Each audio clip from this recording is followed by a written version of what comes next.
Detroit sports teams live on Woodward.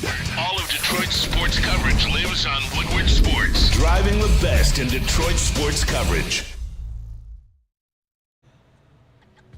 Good morning. It's the Morning Woodward Show here on the Woodward Sports Network. Welcome in. It is 8 a.m. on this Thursday morning. Coming to the end of the week now. I want to say before we even get into anything, if you're watching on YouTube, hit the subscribe button, hit the like button, support the show. But if you can't watch live, it's all good. You can go back and re-listen on Spotify or Apple Music. Leave a 5-star review. And if you're watching on the website, like you should be, you can go check out the latest news articles, updates, show clips, and merchandise. And speaking of those articles, we got our guy Broder joining us in the booth today, filling in for JB. But per usual, Jeff Iafrate, your host, Sam Flannel, my co-host alongside me, Gabby D. Phillips, as always, and Alex Westfall and Lucas Klotz. We got a packed show today, a lot of football. Ooh. So I know the people are happy. A lot of football on the prep sheet today.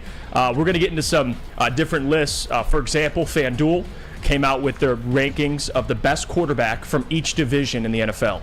And you're going to want to see who they think the best quarterback in the NFC North is. You're going to want to stick around for that. Also, the NFL has been coming out with these rankings, which I love every single year. It's top 10 lists according to executives, players, and coaches. So this isn't Joe Schmo from Nebraska. This is, legitimate executives, players, coaches ranking position groups, and they did safeties.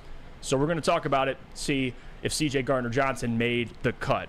And later also, Terry Foster tweeted something out very interesting, and it's a question about Lions players, and I don't want to spoil it, but it's in the second hour. You're going to want to stick around for that. But before we get into any of that, and the rest of the show will be filled with football, Asar Thompson looked pretty good last night.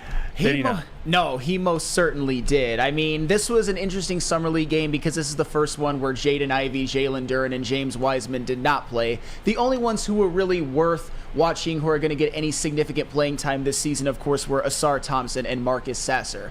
And like every single game he's played in the Summer League, and like what you saw in Overtime Elite, Asar Thompson just has a wide variety of skills. He gave you 17, 9, 3, 4 steals, 2 blocks on 50% Sam, shooting. he was dialing a phone number in the stat sheet. He basically was. The only thing that, 1 of 4 from 3, but that's one thing that we know is a work in progress. I hope that he can get that up this year as the season goes along, but still, the diverse set of skills that he brings has just been on full display. And like we suspect, he is going to improve this team defensively day one. Him among others, but he is going to be one of the leading contributors in improving this defense day one. And he is a damn good playmaker for a wing. I'll tell you what, his ceiling is definitely not just a 3-and-D guy. He is too good of a playmaker to do that, and obviously not a good enough three-point shooter to be that yet, but I think he can grow into one.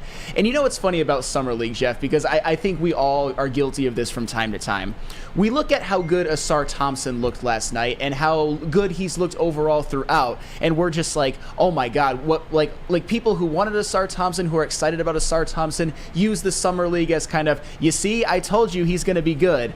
Marcus Sasser, on the other hand, hasn't looked so good, hasn't shot the ball from 3 very well, which is something he actually did do well in college. And I know some people are going to be like, oh, it's just a Summer League, it doesn't matter with Marcus Sasser. A lot of narrative fitting, but at the end of the day, I think they are both going to be good contributors as a rookie and good players as time goes along. It just depends, because Asar Thompson has actually looked really good. Marcus Sasser has been kind of underwhelming, not a very good shooter. But one thing you could say that, unarguably has been obvious with these two guys is what they bring defensively. Of course. Which is the number one thing. Now, you could talk about Asar and the 1 for 4 from 3. He hit that buzzer beater deep. But other than that, he struggled. And from the free throw line, too. 2 for 5 from the free throw line. Those are two legitimate concerns for Asar Thompson. But my goodness, 4 steals, 2 blocks, like that stuff, although you're going to be playing against better competition come the NBA season, that's what you look at. When I talk about when you look at Summer League, it's not about over-analyzing everything. It's about trying to see what will translate. Defense is going to translate, Sam. Athleticism will translate.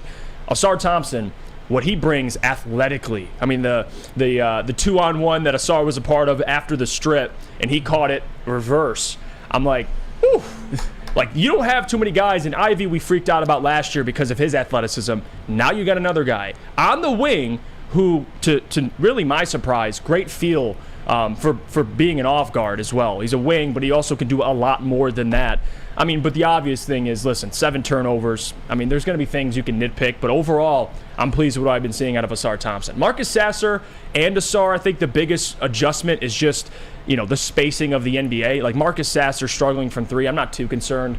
I don't know if, day 1 of the NBA season he'll be playing anyway, but I still like both of these players. But Asar Thompson, if he can look this good and defend this well, he's making a case, Sam, for being in that starting lineup. The only thing that would push him back, it would be the shooting. Well, and that's the thing. All Asar Thompson needs to be a real force in this league is to get that three-point percentage up. He did do that, though, in the Overtime Elite playoffs, shooting 39%. I cannot overstress that enough. He did have flashes. If he can just become, as a rookie, and I know this is a big ask, a 35% three-point shooter, and if he can continue that through the rest of his career, I have no doubt in my mind that Asar Thompson will be a better player than anyone picked after him. And I wouldn't be shocked if he's a better overall player than his brother Eamon. Mm-hmm. And a lot of it depends on also coaching and Sure. the players you're playing with. Asar's walking in playing with 2 dynamic guards in Cade and Ivy. So again, he's already used to playing off ball, and those guys are going to draw a lot of the focus defensively. So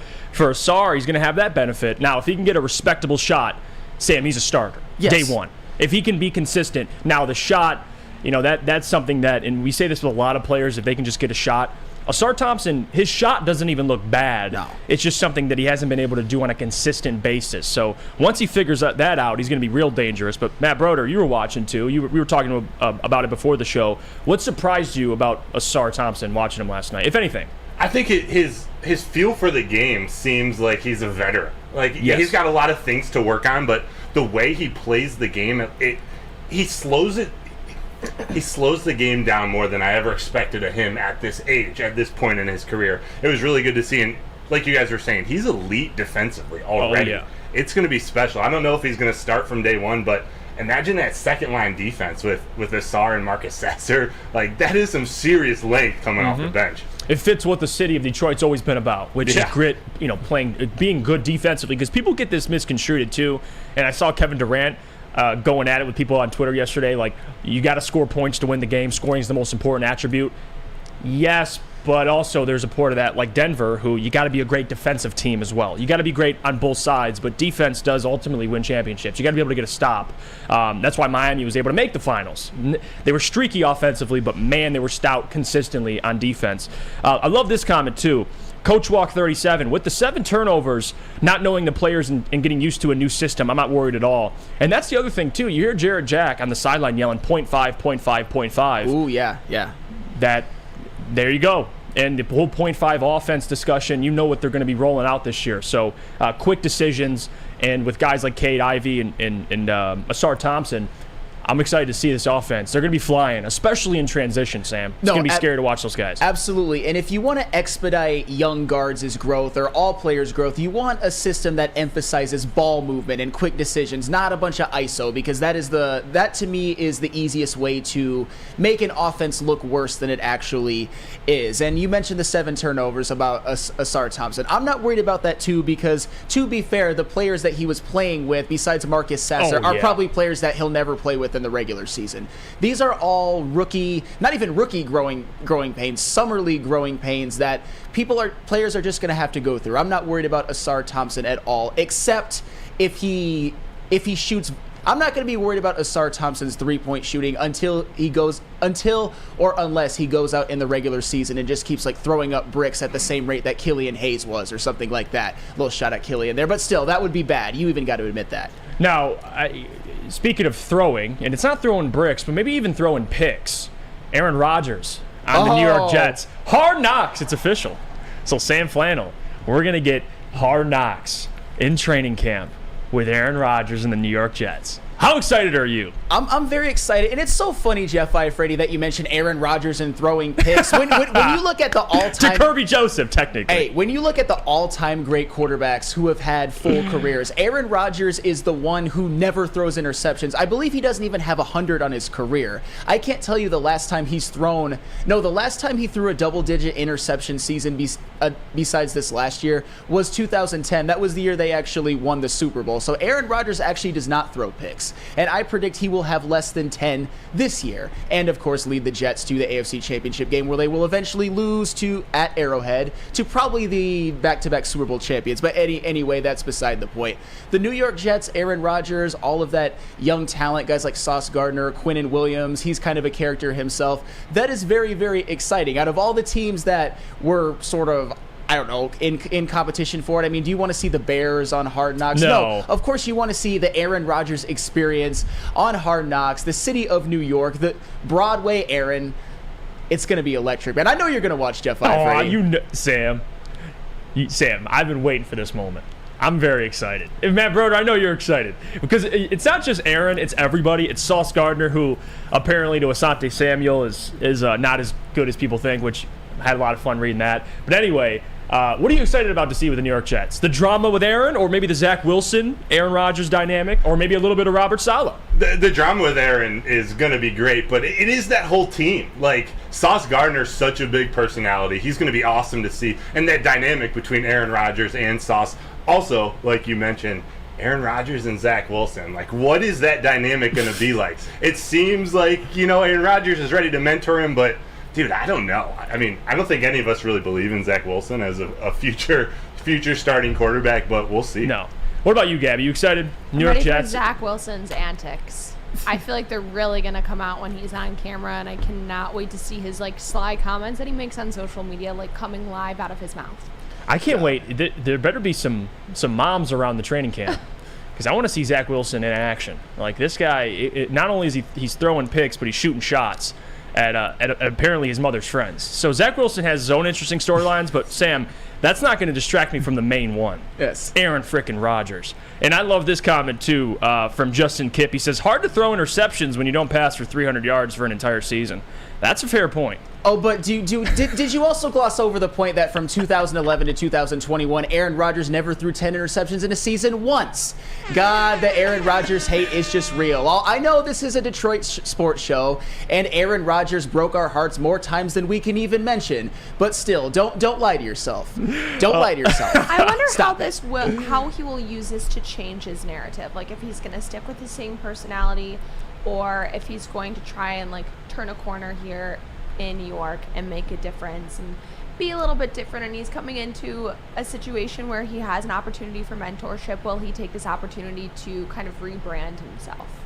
I'm curious, is this Aaron Rodgers in New York? Is this time to turn the narrative or just further basically just bury himself deeper in the ground? I don't know which way this could go. He could look like a douchebag, or he could, use Hard Knocks like Gabby alluded to, and maybe Aaron Rodgers looks like the good guy. Who knows? Well, no matter whatever you guys think about him and his personality and everything, it will further the narrative that he is, without a doubt, one of the 10 greatest quarterbacks of all time, and I would say top 5, and that's all that matters. I would say yes. Talent-wise, I would agree with you there. I appreciate that. As much as I troll Aaron Rodgers, at this point he is... I don't think he's the same Aaron Rodgers as he was before, but I still have respect for him, and I can't deny that. Talk to some haters, and they'll tell you that he's not even better than Brett Favre, which is so absurd. That's the most absurd thing I've ever heard in my life. By the way. Did anybody at this network say that? Well, I mean, there been a couple. I won't mention any names. Oh, Sam, I gotta know. I gotta know. All right, we'll go to break. You off air. We'll go to break when we come back. I want to bring up this interesting discussion because it was going to be on yesterday's show, but I want to say it for today. It's the greatest one-hit wonders in Lions history in terms of one-hit wonder seasons, and I'm going to go through some of them, and we're going to decide who we think could be a one-hit wonder that's currently on this Lions roster.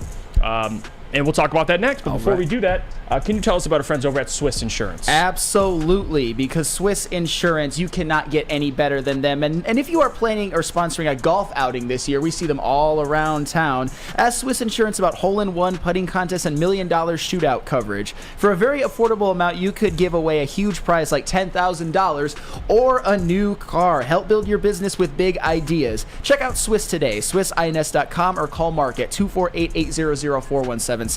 Again, that is 248-800-4177, Swiss Insurance. Call them. By now you know me, Christina Schnari, as the obvious choice in real estate. And you know my website, soldchristina.com, as your #1 resource for buying or selling your home. Myself, along with my amazing staff, pride ourselves on making your home buying and selling experience a relaxing and easy one. Come see why we are the obvious choice. Christina Gennari at soldchristina.com, the obvious choice in real estate. You have an opinion? Make sure it's seen and heard. Tweet us, hop on the YouTube chat, slide in the DMS at Woodward Sports on all social media. Welcome back to the Morning Woodward Show here at woodwardsports.com. Thanks so much for tuning in with us on this Thursday morning. Be sure to follow us on all social media at Woodward Sports. And then tune back in at 11 a.m. for Big D Energy, 2 p.m. for Ermanni and Edwards with Maz, and 5 p.m. for the Woodward Heavyweights, who are all going to be live from Outdoor Equipment Company today. And I hear we're going to get D-Mac racing some tractors, so that will be interesting. Yeah, well, that's primetime TV. D-Mac racing tractors, that's got to be, especially during this time period of sports, that's one of the things I'm looking forward to, Sam Flannel. I mean, I'm sure there's a lot There's nothing. We got nothing. I'm sure a lot of viewers of our great show from 11 a.m. to 1 p.m., Big D Energy, would like to see Darren McCarty run over me with a tractor, but that is beside the point. That is not going to happen. Feels like he's getting closer and closer to running you over the tractor the more I watch Big D. Well, especially yesterday after that Bo Jackson discussion you guys had. It looked like D-Mac was about to walk off set. I mean, it's all right. I know I'm right. I got facts on my side, so it's all well and good. I'll let Neil. Here's the reality of the situation. I'm just Flannel Sam. He is Darren McCarty. There is not an if Darren McCarty said I hate puppies and I said I love puppies, people would still be on Darren McCarty's side just because of who he is and who I am. You guys know that's true. Don't lie to yourselves. You can lie to me, but you can't lie to yourselves. Well, except for Bo Jackson. But we'll get to the discussion now. Here, SidelineReport.com came out with an article, and this is by Brad Berriman, and they put this out basically saying the 5 greatest one-hit wonder seasons in Detroit Lions history, meaning former players for the Lions that had one great season and completely fell off the side of a cliff. And I'll go through a couple of them, and then we'll go around the room and get, who could be that this year for the Lions. And I'll try not to keep it, because when you say that, when you bring up a player, it's like you're hating. Right. And I don't want that to be the case, but we'll have that discussion. So they mentioned Sean McDonald on this list, which, if you guys don't remember, Sean McDonald played under Mike Martz. This is back, over about 15 years ago, roughly. And Sean McDonald, in his first season as a Lion, and if people forget this, 79 catches, 943 yards, and 6 touchdowns. Yeah. He was a top 25 fantasy wide receiver that year. Now, the following year, 300 yards, 35 receptions, and he was out of the league 4 years later. Yeah. So this is if you guys understand where we're going with this. So I'll bring up one more person. They also list James Hall. Hall, defensive end, 2004, out of the University of Michigan. Good Michigan man, James Hall. Good Michigan man. And through his first 4 seasons, 11.5 sacks. And he exploded for 11.5 sacks in one season. That was in 2004, tied for 7th in the league, along with 4 forced fumbles. Now, he got a contract extension, typical Lions fashion, right? Yeah. Give a man a contract extension. Everything's looking nice. And 6 seasons later, 21.5 sacks. Not great. Throughout 6 seasons. Not great. With no more than 5 sacks in any of those seasons. So those are 2 mentions, honorable mentions. Now we'll get to this roster. Now for me, the easy choice, at least 2 easy choices, would be Jamal Williams, because I don't think Jamal will ever have the year he had in Detroit ever again. I just don't believe so. Now that's my opinion. The other one I would say would be to Charles Harris, who Charles Harris had 7.5 sacks, 2 years ago, and he hasn't gotten close to that number since. Everyone was excited for Charles Harris. Man, and this is what I also love about the Lions. There's not too many guys I can look at this roster and think, yeah, 1 year, they're not going to repeat that or have something similar the next year. But anybody you got in mind, Sam Flannel? I have 3 players who I think are candidates for it. And for the record, I'm not hating on any of these people, even if you guys interpret it as, I'm just giving you some objective things to watch out for. And for the record, even if these guys are one-hit wonders, I don't think that they are that'll hurt the Lions in them winning the division. I still think no matter what happens, they're going to do that.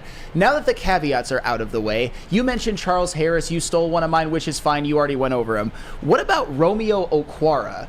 Because in 2018 he had 10 sacks. In 2020 he had 10 sacks. In 2018, he had 7.5, which I know a lot of people might say he had another 7.5 sack season. But in the 2019, 2021, and 2022 seasons combined, he had 4.5 combined in 3 years while playing 9 games total in the past 2 seasons. So maybe you could count Romeo Okwara as a 2-hit wonder, but still, I don't know if he's ever a guy that's going to approach double-digit sacks again. And let's talk about a couple rookies. And for the record, I'm not hating on these guys. What about Kirby Joseph? I think he is a candidate, although I don't think it's likely. Because last season, he forced 6 turnovers, picked off 4 passes. But coming into this season, they're going to have Tracy Walker back. They drafted Brian Branch. They acquired C.J. Gardner-Johnson, so that secondary, particularly safeties, is a lot more crowded than it was before. And here's the thing about Kirby Joseph. I don't know if he ever was or is ever going to be an elite safety. He graded out very poorly against the run last year. He graded out kind of mid against pass coverage, and he allowed an 89.2% passer rating when targeted. I think Kirby Joseph, at minimum, is an elite turnover creator. There's a difference between being an elite turnover creator and an elite safety. And then you look at Malcolm Rodriguez. I think he is a candidate for that as well. Obviously, he was an all-rookie team linebacker. But again, Alex Anzalone also broke out last year, and that got him re-signed. They drafted Jack Campbell. And don't sleep on one Derek Barnes. I think Derek Barnes is a guy that could take some of Malcolm Rodriguez's snaps, because Derek Barnes, he showed some things last year, at least in a couple of games. I think we would both agree. And he graded out higher defending the run than Malcolm Rodriguez did. And Malcolm Rodriguez was not good at all in coverage. So I'm not saying it's going to happen. I'm just saying the defense and their respective units are going to be much more crowded. And when you look deeper at the numbers, Malcolm Rodriguez and Kirby Joseph were not quite as good in some areas as you might think looking at the counting stats. Well, although I don't think Kirby will be one of those guys. I see why. We're talking about guys that had incredible seasons. Can they repeat that season? Sure. If Kirby starts off the way he did, which, again, in your rookie year, how he played is unbelievable.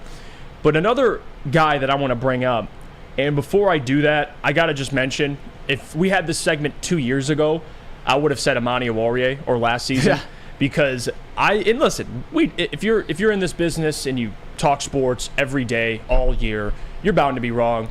I called Ermanni Okwara one of the most underrated players on this defense the year after. He had, 6 picks? Yeah. So, now, mind you, didn't age very well.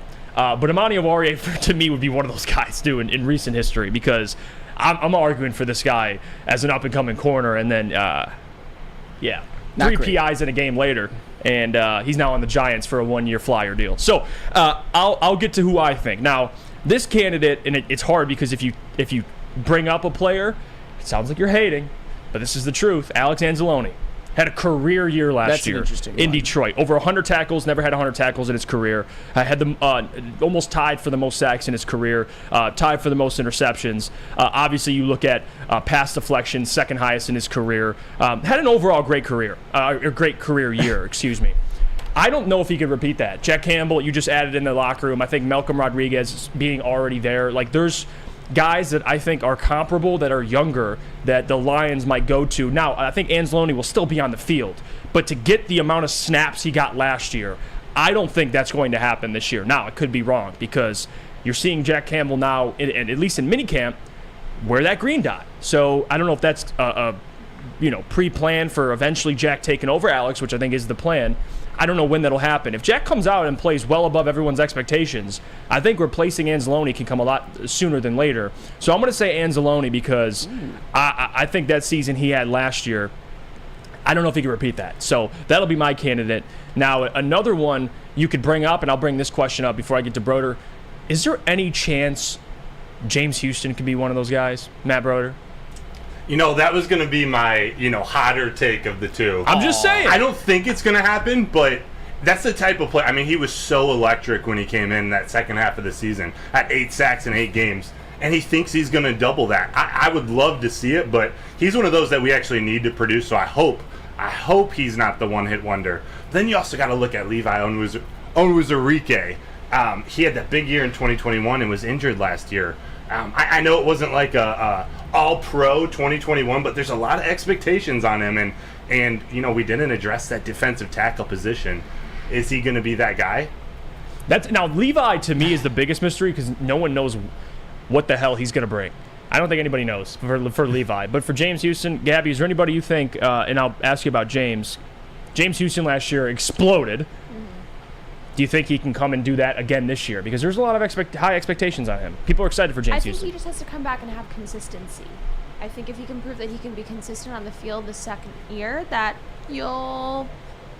everyone will be okay and everyone will calm down. But I think it's really hard after you have such a great year. There might be a come down, but that's natural. Right. Sophomore slump, if you will. Exactly. Call it whatever you want.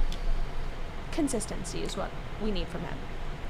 For Lucas, what do you think, man? You got anybody in mind or any reaction to? I can tell you right now, it's not going to be Kirby Joseph. Okay, Kirby Joseph, Flannel. I love the Derek Barnes take because that's who I'm going with. I think it's going to be Derek Barnes. He's coming up on a contract year. It's going to be him and Anzalone and Rodrigo fighting out for that number 2 spot because it's going to be Jack Campbell at 1. And Derek Barnes is the most athletic out of the group. He has something to prove.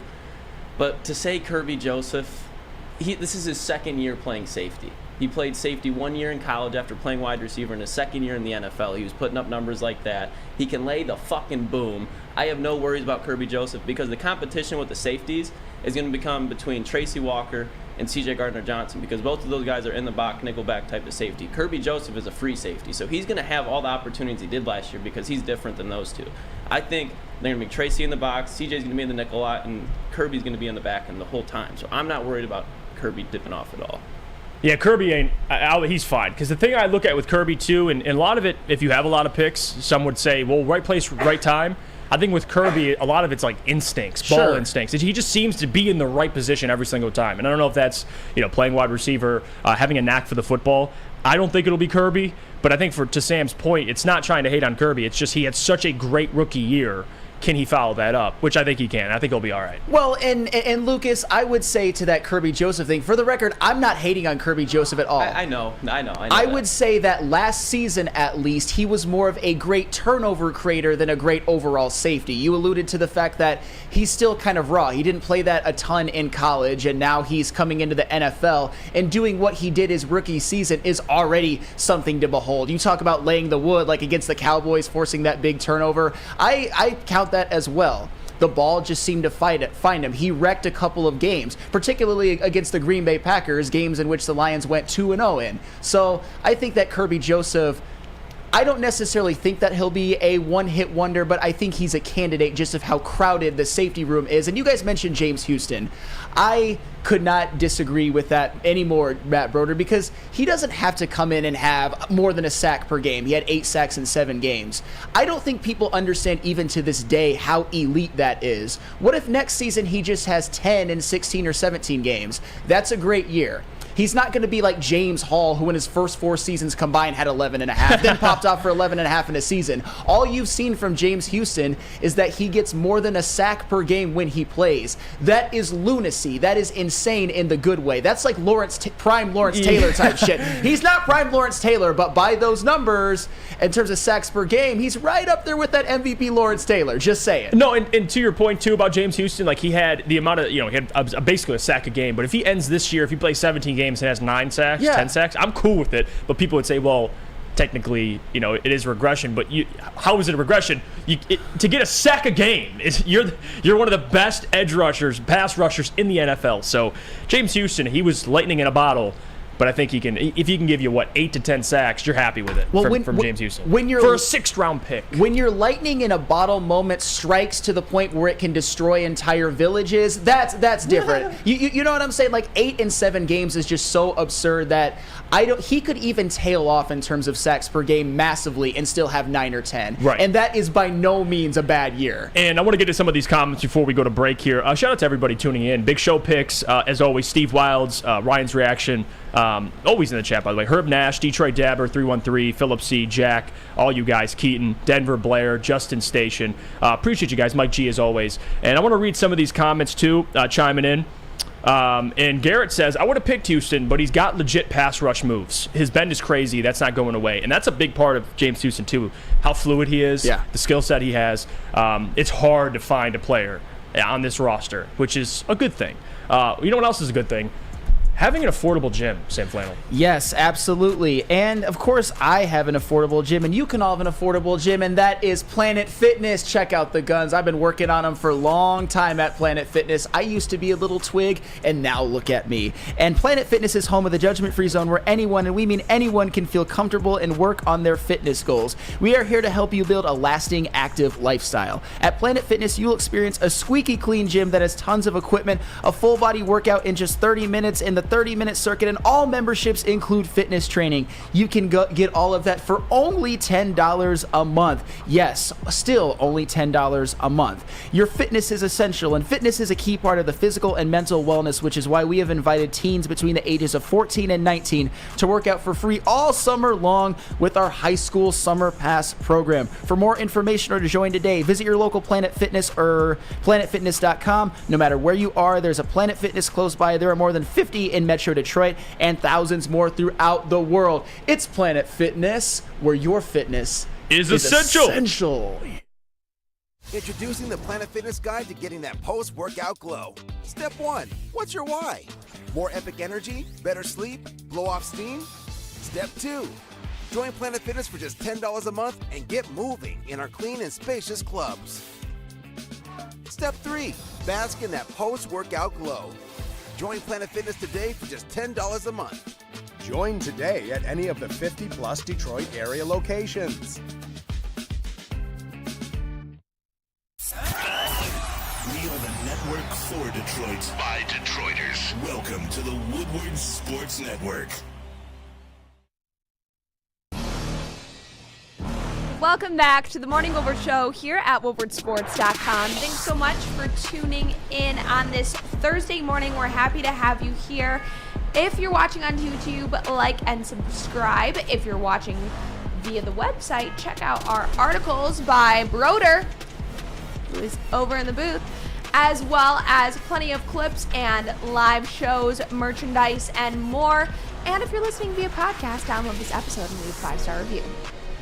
Another reason why I love Broder, too, is he's such a good sport. Like, he made that tiers quarterback rankings yesterday, which if you guys haven't checked it out, go check it out, woodwardsports.com. And he's just sitting laughing his ass off while we're just roasting his and to be fair, though, and I told Broder this, his tier list was the best I've ever seen. I just had to find something, and it was Aaron Rodgers. So thank you for that. Because if you didn't have Aaron Rodgers, I would have had probably nothing else. So thank you. I appreciate and well, he was in the same tier technically as like Derek Carr. I think Jared that's Goff. fair. Bro, okay. Deshaun Watson. Okay, Deshaun, I had a problem with, but to be fair, hasn't played in 2 years, and last year he didn't look great. So, regardless, though, speaking of the quarterback conversation, FanDuel came out with a graphic yesterday ranking the best quarterback from each division. So here we have the graphic. If you're listening, I'll read them off. AFC North, Joe Burrow. Any problems? No. None. Trevor Lawrence, I don't think any problems. Josh Allen, I agree. Mahomes, I agree. Okay, we'll skip over the NFC North for a second. NFC South, Derek Carr, I agree. NFC East, Jalen Hurts, I agree. NFC West, they gotta just be trolling. Christian McCaffrey. You know what? I agree. You know what, Jeff? Stop it I right agree. there. Let me just. I'm sick of the Geno Smith hype. I'm sick of it. I'm sick of it. Christian McCaffrey. Play quarterback, my man. You know what? Let me just address this, because obviously they're trying to make a funny tee-hee, ha-ha, hee-hee. We're going to put Christian McCaffrey on the NFC West list, like Matthew Stafford didn't just lead quarterback his team to a Super Bowl 2 years ago, like Geno Smith didn't have a resurgent season last year, like Brock Purdy didn't look great when he played. When he played quarterback last year, he looked better than Jimmy Garoppolo ever looked for the San Francisco 49ers, and we're going to pretend like that Kyler Murray for most of his career hasn't been a pretty good quarterback. Shame on you.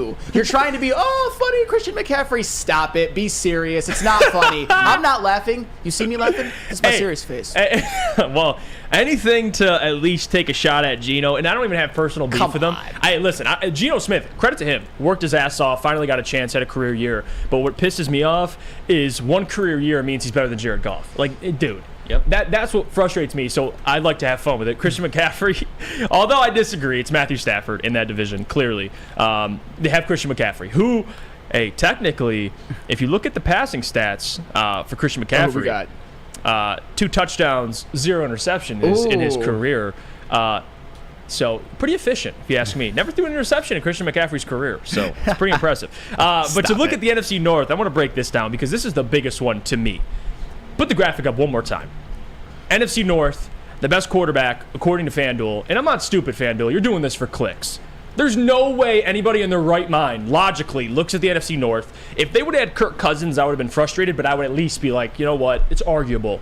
Justin Fields and listen, Lucas, you understand, we talk about Fields at nauseum. I actually like Fields, but to crown him as the best NFC North quarterback right now is laughable, Sam Flannel. No, I would agree with that 100%. I agree with you and Lucas. One of my hotter takes is if you're doing this list coming into next season, Justin Fields might end up being the best quarterback in the NFC North going into 2024, but he is not there yet. The reality of the situation is Justin Fields has not shown nearly enough, and this is the year for him to put up or shut up and not have as many excuses, or else I'm going to be off the Justin Fields train. Because in 2022, despite having one of the greatest seasons running the football for a quarterback ever, second all-time to Lamar Jackson's 2019 MVP season, Justin Fields started 15 games, completed 15 passes or more in a game 5 times. That is a third of your games completing only 15 passes in the NFL. 15 passes is not that big of a deal. I get it. He had no receivers. He had no offensive line.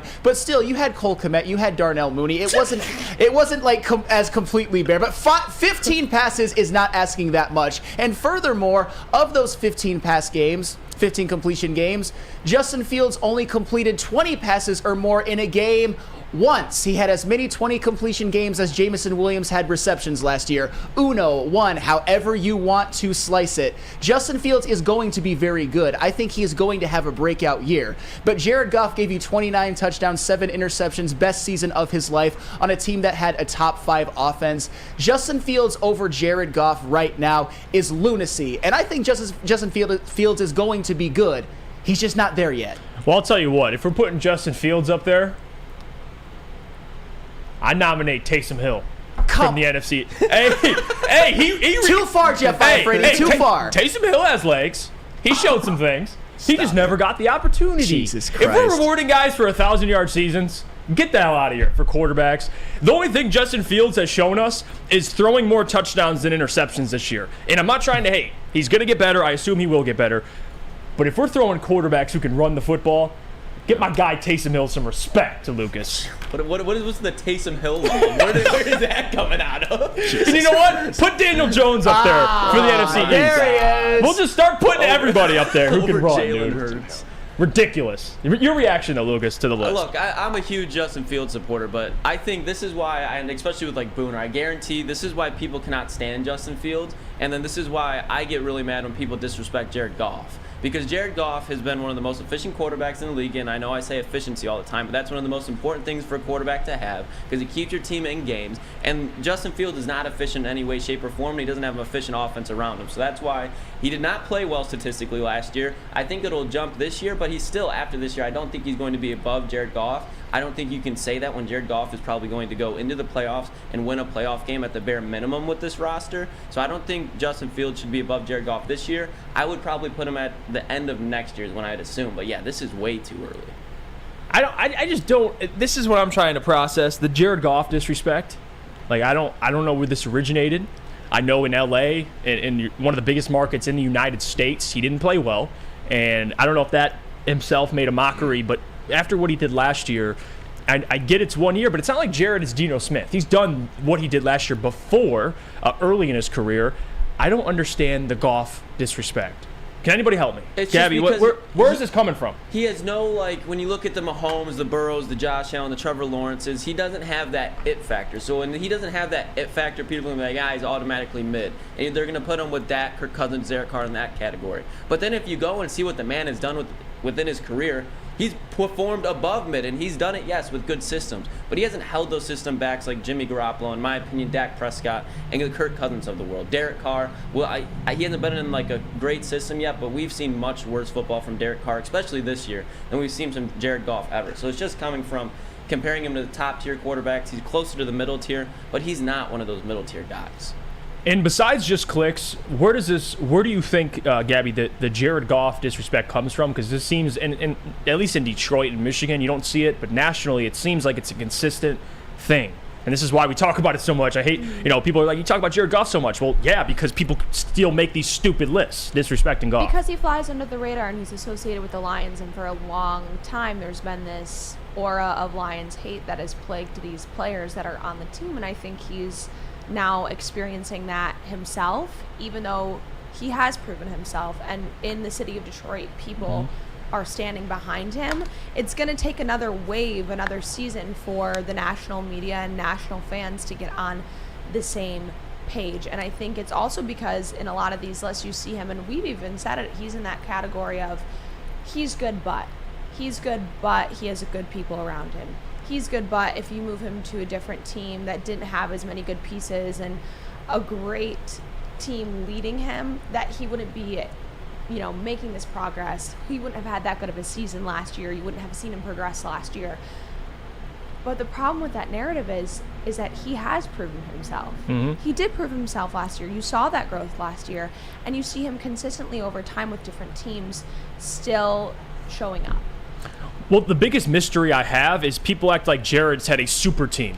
Name me his receivers. And Amon-Ra St. Brown has exploded onto the scene. But that year, Amon-Ra's rookie year, he had, 19 touchdowns, 8 interceptions, didn't have a fantastic year. But even that year, prior to last season, no Jameson Williams the entire year, essentially. G.J. Chark was in and out of the lineup. Your best receivers were, besides Amon-Ra, who is terrific, I think he's a top 10 receiver, you had Khalif Raymond, who was in his career known as a special teams player, came to the Lions. Now he's a pretty dependable slot receiver. Josh Reynolds, who is nice, but Matt Broder, am I off here? He's shown, at least to me, I get great offensive line, great play calling. Trust me, I'm not blind to that. But it's not like the dude's playing with the greatest show on turf. No. What are we doing here? No, and so I was in the booth with the heavyweights the other night, and we were breaking down lists. They were ranking the top weapons, or each team in the NFC North, where their weapons ranked. And the Lions were consistently third or fourth for us. Not because we didn't believe they're going to be the best team or they have, great players on offense. But if you're comparing the actual weapons that Jared Goff has to get the ball to, it's not up there with the rest of the league yet. But what he does within that offense, with that offensive line, it's not sexy, but like Lucas said, it's efficient. And he gets the job done. I love it. I can't understand why anyone would put Justin Fields ahead of him right now. I mean, there's no bunk beds in the graveyard. Jared Goff has that role. Especially when we react to the wide receiver rankings. Remember we did this, I think it was about 2 weeks ago, or a week ago, if I'm not mistaken.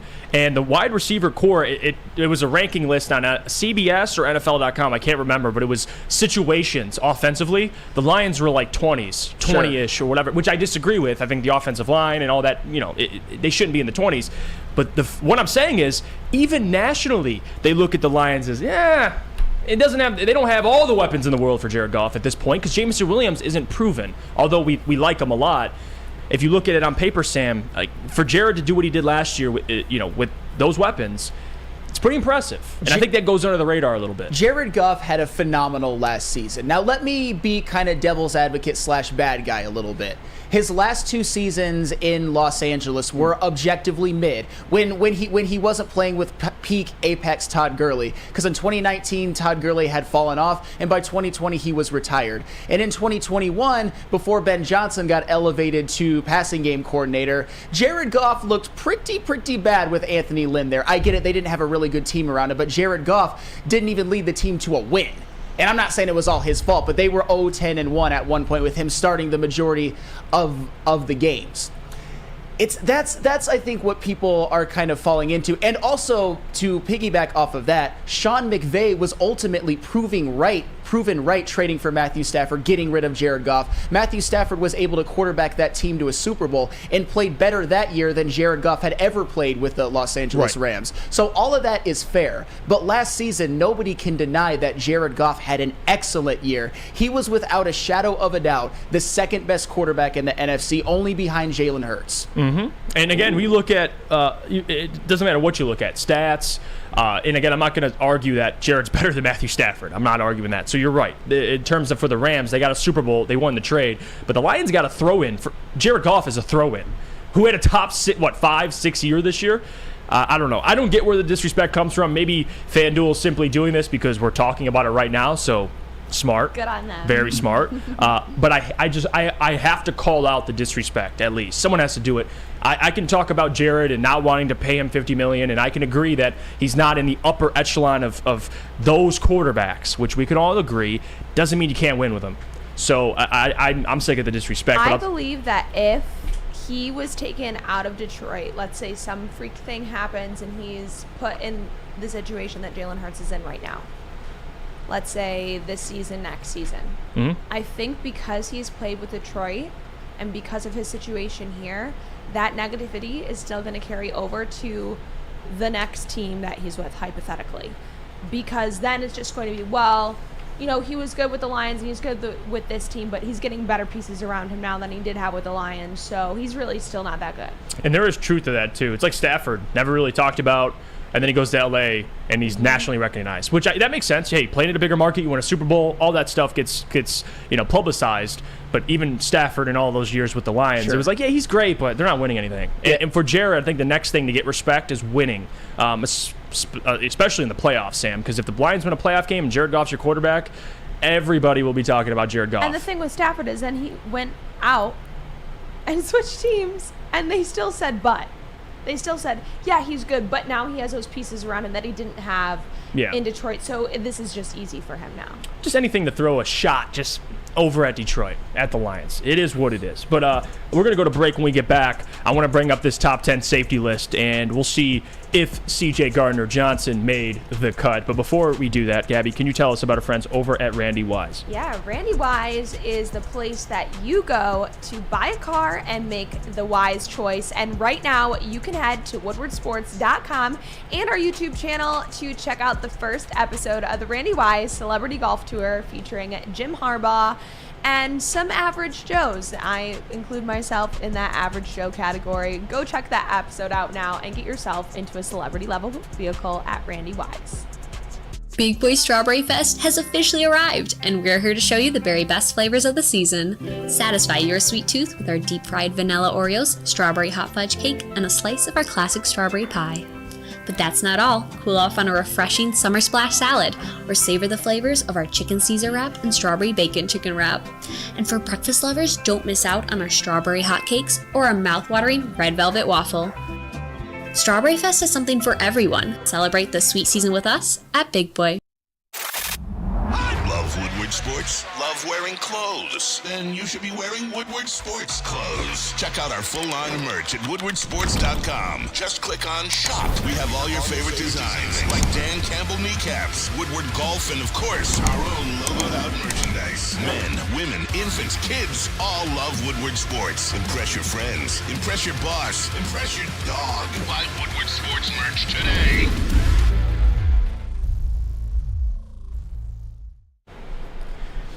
I got a question. How would you like to race D-Mac on a lawnmower? That's all I need to know. You're interested. And it's today, by the way, 11 a.m. to 7 p.m. as we, Woodward Sports, broadcast live for Christmas in July at Outdoor Equipment Co. Great pricing and everything in stock. Mowers, tractors, handhelds, and even snowplows. 0% financing and free delivery. Yes, free delivery. It's Christmas in July at Outdoor Equipment Co. in Ray, Michigan. Get over there today. Try and race D-Mac. See if you can beat him. You probably won't, though. But try it. Outdoor Equipment Company. We're back here. It's the Morning Woodward Show here on the Woodward Sports Network. And again, guys, if you're watching on YouTube, we appreciate you for taking the time, choosing us this morning. Could have been anywhere else, but you're here. So don't forget, like the stream. Let's try to get to 100 likes very, very quickly. And subscribe if you haven't already. And again, if you're watching on the website, check out our articles, updates, show clips, and merchandise from our wonderful writers. And don't forget to leave a 5-star review if you re-listen to the show on Apple or Spotify podcasts. So we're going to get into this top 10 safety list and get your guys' reaction to it. So this came out yesterday. Do you have the graphic, Lucas? You don't? Okay, it's okay. I'll read it off for everybody at home. So let me get this list. So this is top 10 best safeties in the NFL ranked by executives, coaches, players, and scouts. So this is who we actually value, not just again, some Joe Schmo in Nebraska talking about Justin Fields being better than Goff. These are executives, players, coaches, and scouts, and although they're not always correct, it's probably the best people to ask. Oh, thank you for that, Lucas. Quick with it. Here's the graphic. Dov Kleiman tweeted this out. Number 1, best safety, Minkah Fitzpatrick. I don't really hate that. I think Derwin James and him, it's arguable, but hey, Minkah, fair. Number 2, Chargers, Derwin James. 3, Broncos, Justin Simmons. 4, Budda Baker, which, again, he got chased down by DK Metcalf, still stays in my head every single time. 5, Dolphins, Javon Holland. 6, Falcons, Jesse Bates. 7, Titans, Kevin Byard. And then 8, Lions, C.J. Gardner-Johnson. And then number 9, Talanoa Hufanga, who Lucas loves a lot. He is a dog, by the way. He was an all-pro. He really is a dog. And then number 10, Antoine Winfield, as you know. So those are the top 10 safeties. And the question I have, I guess, when you look at that list, C.J. Gardner-Johnson last year, essentially, with the amount of picks he had, and he didn't even play a whole season, is there any chance he moves up on that list, or do you think he's correctly rated for where he is? Well, Lucas, I heard something from you that actually disturbed me a bit. Did you just bark in happiness when they mentioned Javon Holland? Absolutely. Do not. I will go to war with you on Javon Holland. Well, we might go to war right now. Him and Tufunga play with the same play style, and the Dolphins corner outside of Xavier Howard, who really was not that good in coverage this year, that secondary is being held together by Javon Holland. If you want to go at about Javon Holland, we can do it all day. Okay. I'm going to start with C.J. Gardner-Johnson. C.J. Gardner-Johnson, I think, is better than Javon Holland. And I think he will finish this season better than Javon Holland. A lot of the list I agree with. You look at last season's All-Pros, Minkah Fitzpatrick, Hufanga, Derwin James, Justin Simmons. I think they are all 4 clearly ahead of C.J. Gardner-Johnson right now. I would probably put Budda Baker ahead of C.J. Gardner-Johnson at the moment. But I would probably slot C.J. Gardner-Johnson ahead of Jesse Bates, honestly. I think Jesse Bates has been a little bit overrated. He actually did not have a good year the year that the Bengals made the Super Bowl. He bounced back a little bit last year, but I don't think he will make that much of a difference with the Atlanta Falcons. But the one that we were alluding to earlier, Javon Holland. Javon Holland is mid, Lucas. Dude, by the numbers, he's mid. Before I want you to explain, without statistics, why Javon Holland is mid. You know what? I can't do that without statistics. Wait a minute. He's a second-year player, okay? Last year was the second season. He was a second-round pick. And if you go watch, just all you need to do to be convinced by Javon Holland, his rookie season on Monday night against Lamar Jackson and the Ravens. He can do everything that you ask out of a safety, and yeah, he can't do it at the consistent level of the top-tier guys because he's in his second year. But this man is a ball hawk. He can cover the field just like Kirby Joseph. He can hit harder than Kirby Joseph, and he's more form tackler than most of the safeties in the league. There's no question that Javon Holland is a top 10 safety, in my opinion. Top 5, yeah, I can see why it's a little high. But to say that he's mid and it's idiotic to put him up there, it's not at all. He also allowed a passer rating when targeted of 110.2. That's very bad, Lucas. That's why I say when you look at the corners and everything, if you look at the safety help, he doesn't have a lot of it. And when you look at the quarterbacks he's playing in his division, he has Josh Allen, who's yucking the ball every play, and they're on the Miami Dolphins. So most of the time their offense is cooking the other offense, so the offensive team's going to have to keep throwing and throwing and throwing. There's context behind it. I agree with you. He's not going to fill out the stat sheets like you want him to see because he's in his second year. But this whole thing is like Javon Holland has legitimate hype around him, and it's for a reason. Just you have to watch the film on Javon Holland. He's a monster. All right, I better see it this year because I think him being top 5 while guys like Tyrann Mathieu and Jordan Poyer are not even on the list is absolutely absurd. I would actually value Kirby Joseph over Javon Holland at the moment. I would, and that's because at the very least, Kirby Joseph, the football finds him. Javon Holland, for being a ball hawk, he only had 2 picks last year. I'm not saying he's bad. I'm just saying, but Lucas, can we agree on this? Would you put C.J. Gardner-Johnson above Javon Holland? Could you see that happening at the end of the season? Oh, yeah, I would do that. It's just to call him mid is... No, that is not a mid football player. But yeah, I would definitely put CJ ahead of him. Well, and the reason why I brought this conversation up, and if you're bringing up Javon Holland, honestly, my problem, and this isn't even to take a shot as in this player's not good. I'm not saying that at all. I never understood, and this isn't, again, you got to watch what I say here. Budda Baker, he's nice. Come on, Jeff. No, but this is my problem. All-Pro, you look at his All-Pro seasons, because, again, 2-time All-Pro, impressive. But if you want to bring up numbers, Sam, which it's not all numbers, but if you're going off numbers, and these are his 2 all-pro seasons. 100 tackles, 2 picks, 6 pass deflections. Okay. Solid. Okay? Next year, he was all-pro again. 3 picks. Didn't break 100 tackles. 7 pass deflections.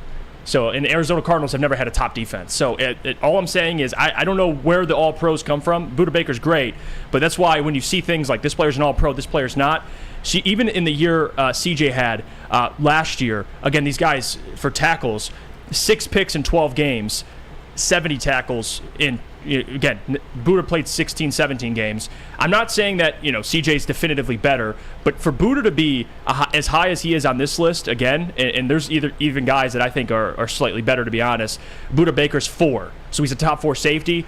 Personally, this is just me, I'll take Hufanga. I'll take Javon Holland. Oh, Jesus. I would take Javon Holland. Okay, fine. 2 years in the league. I mean, the dude, he's a stud. Even though the picks aren't there, like Budda Baker, I would, at least the eye test, I'll take Javon Holland.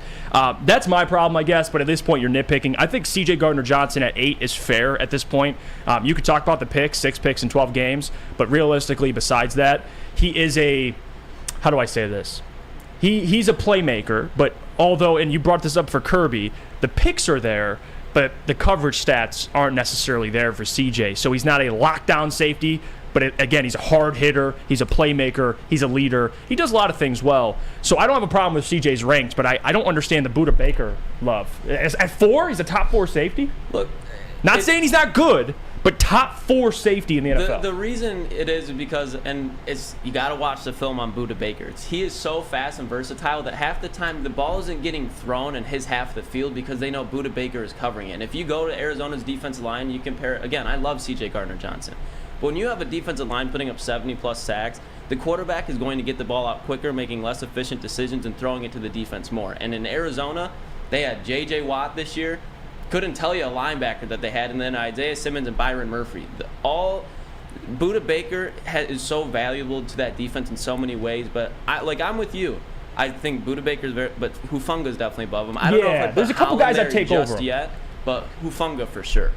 And I would put CJ. It's close. If CJ repeats what he did this year, again, I would put him above Budda. But Budda is still very impressive. No, he is. And again, that's why I don't want this to be we're not trashing Budda Baker, but top 4 safety is, I think he's anyway, there right now. But regardless, I want to bring this up. Is there any chance, because this top 10 safety list to tie it, I'll go to Broder for this, Kirby Joseph in the next year or so can be a top 10 safety along with a C.J. Gardner-Johnson? Is there any way he could break in, or Tracy Walker? Yeah, he could. If he continues on this trajectory that how he played last year was so great, if he keeps developing with C.J. Gardner-Johnson alongside him, mentoring him, I think he definitely could. I don't have him top 10 this year. He's got to prove it to me one more, but sure. Yeah, Kirby Joseph could. What do you think, Sam Flannel? Kirby Joseph could be top 10 next season? I think in order for Kirby Joseph to do that, he obviously has to improve his coverage, his run defense, and I think he also has to put up some interception numbers, because right now he's kind of known as the guy who throws, all he does is create turnovers, and that is fair because he was great at turning the football over last year. He helped win a couple of games against the Packers, and I know we will all be forever grateful to him for that. I think we can universally agree on one thing on this list. I know, Lucas, you will agree. Hufanga at 9 that's absurd. He was first team All-Pro last year. He was arguably the second best player I'd say the third best player on that San Francisco 49ers defense last year after Nick Bosa and Fred Warner. He is elite. Yeah. And I will say this, although Antoine Winfield, I'm just looking at the back of this list. Antoine's a dog, he is. Yep. But I could see Kirby sliding into that top 10 in about a year or two. Lucas, I can. 100%. I really can. 100%. And I saw Dove put his list up, so I was like, you know what? I might do the same thing and ignore how my dumbass spelled dolphin out instead of putting the emoji before Javon Holland. But I came up with my own top 10. And if you look at number 10 right there, Mr. Kirby Joseph, I think he's going to, because what we alluded to in this show, and we're worried about Tracy Walker taking his snaps. Tracy Walker is a strong safety. Kirby Joseph is a free safety. They are not going to be stealing snaps from each other. They might a little bit, but not to the level that people are going to explain, like they actually think. Kirby Joseph, 100%, I believe, is going to be a top 10 safety. And for the same reason we just brought up with the Philadelphia Eagles with C.J. Gardner-Johnson last year and comparing him to Budda Baker, the Detroit Lions defense is going to take another step, and all of these players are going to benefit. And Kirby Joseph is going to stay on that field more than people think. And when you have harder throws that are going to be made in a ball hawk like Kirby Joseph, I think Kirby Joseph is going to have the season that we've been seeing out of, in my opinion, Javon Holland his rookie year and this year, and that's going to make him a top 10 safety. So I'm not worried about it at all. I'm locking him in as a top 10 safety. Wow. And for this comment too, Jeff Olson says the Kevin Byard disrespect is unreal. Yeah, he's another guy that I think is ultimately slept on. Yeah. I would take Kevin Byard. I would take him over Budda Baker. I don't hate that take, actually, because Jeff, you know what's funny, Jeff? Speaking of Jeff reading Jeff Olson's comment, Jeff connection. But at the same time, I was just about to read that comment because we hadn't even gotten to Kevin Byard. I could make an argument that he's the number 4 safety in the NFL. He's a 2-time first-team All-Pro. I mean, I think he actually is better than Budda Baker. That's another one that I think ranked at 7 on that list is a little bit too low. I would say the most egregious are Kevin Byard at 7 and Hufanga at 9. Can we agree on that? Yeah, I agree on that. I think Hufanga is the most disrespected. To have a first-team All-Pro guy who can do everything you ask him to, and you see Jesse Bates at 6, Javon Holland at 5, who I like, but it's ugly when you leave. He just did not watch enough of Hufanga. That's all it is. And if you have not, if you want to have some fun today, just go watch some Hufanga film. It's a lot of fun to watch. And I'll tell you what. I want to say before we go to break, shout out to Adam Kerr, WoodwardSports.com, the YouTube chat thread. He says, I'm officially the Big 18. Happy birthday, Adam. Hope you have a good one. I see his profile picture as a Detroit Red Wing. I don't know who it is exactly. I can't see it from this. It's too small. But regardless, happy birthday, Adam Kerr. Enjoy that, my man. I'll tell you what. I'm going to tell you about our guys over at Dispo, who I think whoever made the quarterback list earlier has been smoking something from Dispo. And I'll tell you what. Can you blame them? Because you can experience the true meaning of an exceptional cannabis product with Dispo Dispensary. Indulge in the finest selection of cannabis curated with care. With over 10 locations, Dispo is never too far away. Visit DispoShops.com today and unlock a world of endless possibilities in the realm of cannabis. We'll be out there tomorrow. At least we won't be, but a lot of Woodward Sports will be out there at Hazel Park, their location. Visit, stop by, say what's up, and walk out with some pretty nice cannabis products by the best bud tenders. That is DISPOshops.com, your local cannabis plug. Introducing the Planet Fitness Guide to getting that post-workout glow. Step 1, what's your why? More epic energy, better sleep, blow off steam? Step 2, join Planet Fitness for just $10 a month and get moving in our clean and spacious clubs. Step 3, bask in that post-workout glow. Join Planet Fitness today for just $10 a month. Join today at any of the 50-plus Detroit area locations. Love Woodward Sports? Love wearing clothes? Then you should be wearing Woodward Sports clothes. Check out our full line of merch at woodwardsports.com. Just click on shop. We have all your favorite designs, like Dan Campbell kneecaps, Woodward golf, and of course, our own logoed out merchandise. Men, women, infants, kids all love Woodward Sports. Impress your friends. Impress your boss. Impress your dog. Buy Woodward Sports merch today.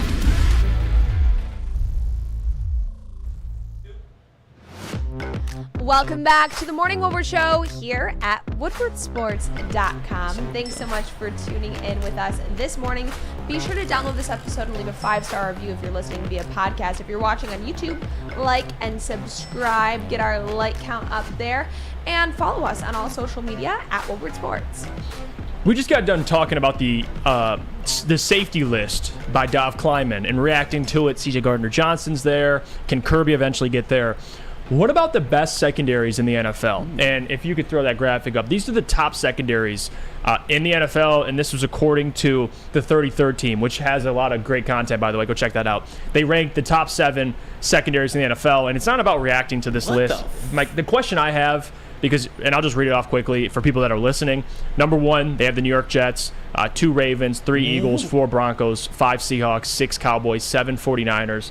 And although you could disagree with some of this, it's more about can the Lions be in that top 10? That's the question I have. It has nothing to do with any of these teams. Because you look, currently. I think some guys they left out, or a team that they really left out, is the Miami Dolphins. Absolutely. I don't know how you left out the Miami Dolphins, man. They're a team that should be in this conversation. I think another team that's kind of has an underrated secondary. I don't know about underrated, but I think they need more respect. Denver as well. Cleveland, honorable mention. I mean, Denzel Ward, Greg Newsome, they got some guys as well. But a team that I think will be in this top 10, undoubtedly this year, if everything gels, is the Detroit Lions. I do. Because after 7, you can give me Miami, but after that, it's arguable to me, Sam. And I'll tell you what, when you look at these lists, I'm just going to go through, make my point very, very quickly. You look at all of these teams, there's not a lot of what I would call juggernaut secondaries. I mean, you even look at the number 1. I think they're only number 1, the New York Jets, is because of Sauce Gardner. I would take the Lions safeties over the Jets safeties any day of the week. I would take guys like Kirby Joseph, Tracy Walker, C.J. Gardner-Johnson over Jordan Whitehead and Adrian Amos any day of the week. You look at the Ravens. I mean, the Ravens, I think they're a better secondary than the Lions right now. They belong nowhere at the number 2 spot. Yeah, okay, Ravens is wait a minute. Okay. I'm not blaming you. They got torched by Tua in the fourth quarter last year. But I know a lot of people don't like him, but Kyle Hamilton balled out last year. Nice. That is facts. He's not terrible, but he's nice. Rock Ya-Sin, though, he's the weak point of that secondary for sure. I think they're still a better secondary than the Lions. But my point is, you look at the Eagles, obviously, they lost C.J. Gardner-Johnson. That's going to hurt. But Reed Blankenship, quietly, was one of the more value. I mean, he was an undrafted, and he played very, very well last year. You look at the Denver Broncos with the star power of Pat Surtain and Justin Simmons. I think their second corner and their second safety are kind of mid. You look at the Seattle Seahawks, Tariq Woolen, Quandre Diggs, Jamal Adams, Devon Witherspoon. Obviously, Devon Witherspoon is a rookie, and Jamal Adams is coming off of an injury, and he struggles in coverage.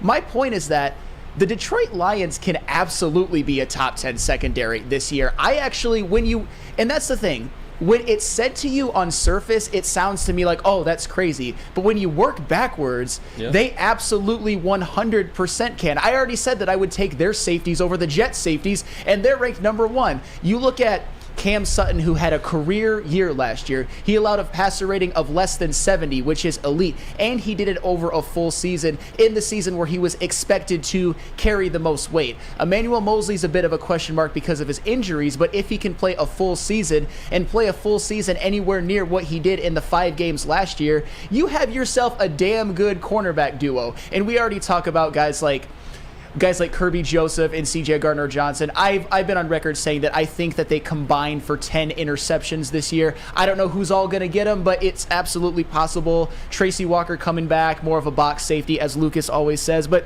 just looking at the list, I think the Dolphins are definitively better. Jalen Ramsey, Howard, Deshaun Elliott, Javon Holland, your guy Lucas, and they got Cam Smith in the draft. That's absolutely true. And you know how you know how I feel about those damn Cowboys in the secondary. I respect the hell out of Stephon Gilmore. He won a Defensive Player of the Year as a corner, and he's still very, very good.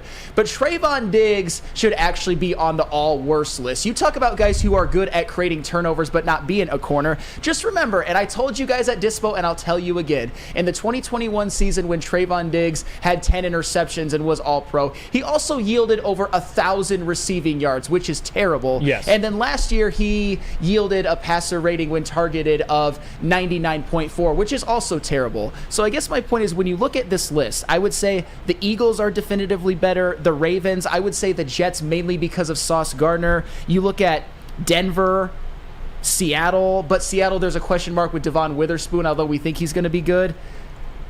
There's a legit argument that by the end of this season, the Detroit Lions, hold on to your hats, could be a top 5 secondary. It's possible. So, and I want to make this point too with this list, because although I think Miami is disrespected not being on this list, I think the Lions, on paper, deserve to be on this list. Now, that's the big question. At least you brought up the Jets, and yeah, their secondary is nice, but also they have a year of playing together that they've shown they're a top secondary. The Lions last year were the worst secondary, you could argue, and now they're a top 10 unit on paper. We would all agree. Now they have to go out and show it. And I'll tell you why I think, fate's on their side. 2 points I want to make. One, you look at the Lions' schedule, and this is according to sharpfootballanalysis.com. They're ranked as about 11th best schedule, easiest schedule out of all the guys in the NFL. And if you look at just the quarterbacks they play, because that's the biggest thing to take away, not strength of team, but the quarterbacks they play. You got Patrick Mahomes week 1, which that's going to be a test for the secondary, especially week 1. But they will go down the line. Geno, Desmond Ridder, Jordan Love, Bryce Young, Baker Mayfield, Lamar Jackson, Jimmy Garoppolo. And then you got Justin Herbert. And then you got Justin Fields, Jordan Love again, Derek Carr, Justin Fields again, Russell Wilson, Kirk Cousins, Dak, Kirk Cousins. Dak, Look at Kirk, the and schedule. Dak. That's going to be turnover. You see what I'm saying? Like That's a really good point, Joe. You see what I'm saying? So it's not about just what's on paper. It's also who they're facing and the talent at quarterback. I think that's on the Lions' side. But the biggest question they have to answer, Sam, it's great on paper. Now you got to put it together. Well, that's the thing. If they're going to be a top 5 secondary, as I theorize is possible, it's going to take a parlay of Emmanuel Mosley being healthy, Cam Sutton having just as good of a year as he had last year, probably better, C.J. Gardner-Johnson and Kirby Joseph creating turnovers at a similar clip as they did last year. It's going to take all of that. All I'm saying is, on paper, when you look at all of their parts individually, that is a pretty damn good secondary, and it's deep. I didn't even mention Brian Branch. I barely glossed over Tracy Walker, and you could even include Jerry Jacobs, who as a cornerback 3, I would take any day of the week. I don't know if I necessarily want him starting, but as your third corner, you basically have 7 starters in your secondary. Would you agree with that? I do. And again, you look at the quarterbacks they play, the talent the Lions have on paper, and I have a lot of faith in Aaron Glenn. If there's a guy you can ask questions to about a secondary, it's Aaron Glenn. Yes. They will be a top 10 secondary in the NFL. I believe that. Now, health matters, but you can't deny the talent on paper. A lot of guys we don't know much about, Brian Branch, for example, love him. We don't know, but I think he'll turn out to be the guy we all think he will be. But I'm telling you right now, the Lions, they do have a top 10 secondary, and you got to give credit to Brad Holmes to even have this conversation a year after giving up the most yards in the NFL with your secondary. That's all that needs to be said. Well, even if they're 13, the jump from last season to this season, that's impressive. Absolutely. Like, we can talk about top 10, but even if they're in this discussion is the biggest thing to take away, Sam. The biggest thing. You know, Lucas, I'm actually curious to get your opinion on this. When I was looking at this list of the top secondaries, first of all, it's a crime against humanity that the Miami Dolphins aren't on it. I think we would all agree with that. When you work backwards, are there really too many just dominant secondaries in the NFL right now? No, and I think the ones that are and have the potential to be dominant, they didn't even list them up there. Like, the Jets are very good, but dominant secondary, I don't think so, because outside of Sauce, who's an elite corner, DJ Reed's a very good corner, but their safety help isn't up there, so I don't put them up there. The Ravens, let me just get this graphic real quick so we can go through it piece by piece with it. But the Ravens belong nowhere at the number 2 spot because they're losing Marcus Peters. The Eagles secondary, they have Darius Slay and James Bradbury. I agree with you, but they have no safety help. Broncos, I'll put them up there. Seahawks, I think, have the potential to be a lockdown dominant secondary, and I think it's the Seahawks and the Dolphins really at this point in the NFL, because the 49ers have Hufanga and Chadarius Ward, but Chadarius Ward isn't some like upper echelon top tier corner. So like you said, it's so easy. I already had the Lions slated to be a top 10 secondary regardless, especially everything Jeff just said with the quarterbacks is the main reason why, and the talent that we have.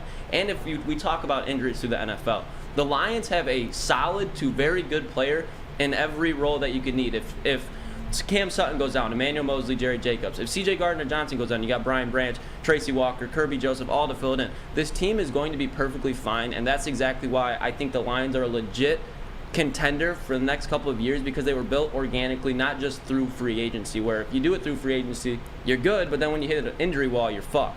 And I don't think the Lions are ever going to run into that issue. And also, people chiming in now, getting some thoughts in on this as well. Big Show Pick says Dallas deserves to be 2 or 3. No way. And Jack says Broncos are too high.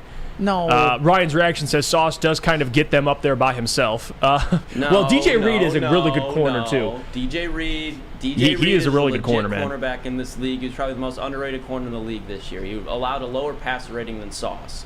Herb Nash says the D front will make the secondary. And again, guys, this isn't, and I'll read another one here. Paul Thomas, biggest concern I have on our defense is Aaron Glenn, which I understand that if they didn't show what they showed last season with less talent. Like I said, I'm going to keep repeating this. Second half of the season, since week 8, they were one of the best, at least points per game. They were up there with the Jets and the 49ers. I think it was like 18 points per game. Jets were at 17. 49ers were like 17 as well. Now, the Panthers game, He took a big step back, but I'm talking big sample size here. Aaron Glenn did show he's a pretty good defensive coordinator. Now he has to show it again for an entire 17-game season. So, Paul, you're 100% on point there. But we shall see if Aaron Glenn can live up to it. But there's a reason why, when the defense looked as bad as they did, Dan Campbell didn't look at Aaron Glenn. He looked at Aubrey Pleasant because it was the secondary. A lot of those guys, again, they broke the rookie record. And I think that was in Lions history or NFL history, the most sacks combined by rookies. It was like 20 and a half sacks. So we'll see if that development keeps up. But if it does, this secondary, it'll be a top 10 unit. But speaking of top 10, I'm not talking about top 10. What about number 1, the best place to get your hair cut? Absolutely, and that, of course, is Lady Jane's. And I just went to Lady Jane's not that long ago. They had me looking this good like they always do, and now I think with the shave and the haircut, I look 5 years younger than I did with the beard. But I always got to be looking my best when I do a show with a stud like Jeff Iafrate, Lucas Klotz, and today, the one and only Matt Broder, and of course, as always, the lovely Gabrielle D. Phillips. And you can walk into any Lady Jane's for an award-winning haircut experience and automatically enter for your chance to win not 1 but 2 vehicles of your choice, courtesy of Les Stanford Buick GMC of Ferndale. That's right, 2 cars, 1 for you and 1 for your wife, girlfriend, or best bud. Lady Jane's open 7 days a week. Walk in anytime. It's wicked awesome. The sports marketing agency would not be who we are without great community partners like Higuera Health and Carol Zaniga. It's an awesome opportunity to partner with your organization. Higuera Health is a comprehensive behavioral health organization. We serve children through older adults with mental health, substance use, and developmental disabilities across Western Wayne counties, and really excited to now be in downriver communities as well. Give us a call at 734-458-4601. Play, practice, and party at 5 Iron Golf. It is now open inside of the Cambria Hotel. Downtown's newest sports bar has 13 TrackMan simulators, certified instructors, and a full bar and restaurant. Mention promo code Woodward at checkout for 50% off your first visit, and visit 5irongolf.com to tee up good times. That is 5irongolf.com. We're back here. It's the Morning Woodward Show on Woodward Sports Network. If you're watching live on our YouTube, hit the like button, subscribe if you haven't already. And if you're going to miss the show, it's fine. You can go back, re-listen on any podcast app you use, Spotify, Apple Music. If you're on the website, check out our articles, updates, show clips, and merchandise. This is a fun one for everybody because Terry Foster tweeted something out yesterday, and I saw it, and it really made me think because it's the off-season, and it's time to have fun conversations. And Terry tweeted this out. He said, give me 2 current Detroit Lions who will wear gold jackets. And now, there's no certainty that this is going to happen.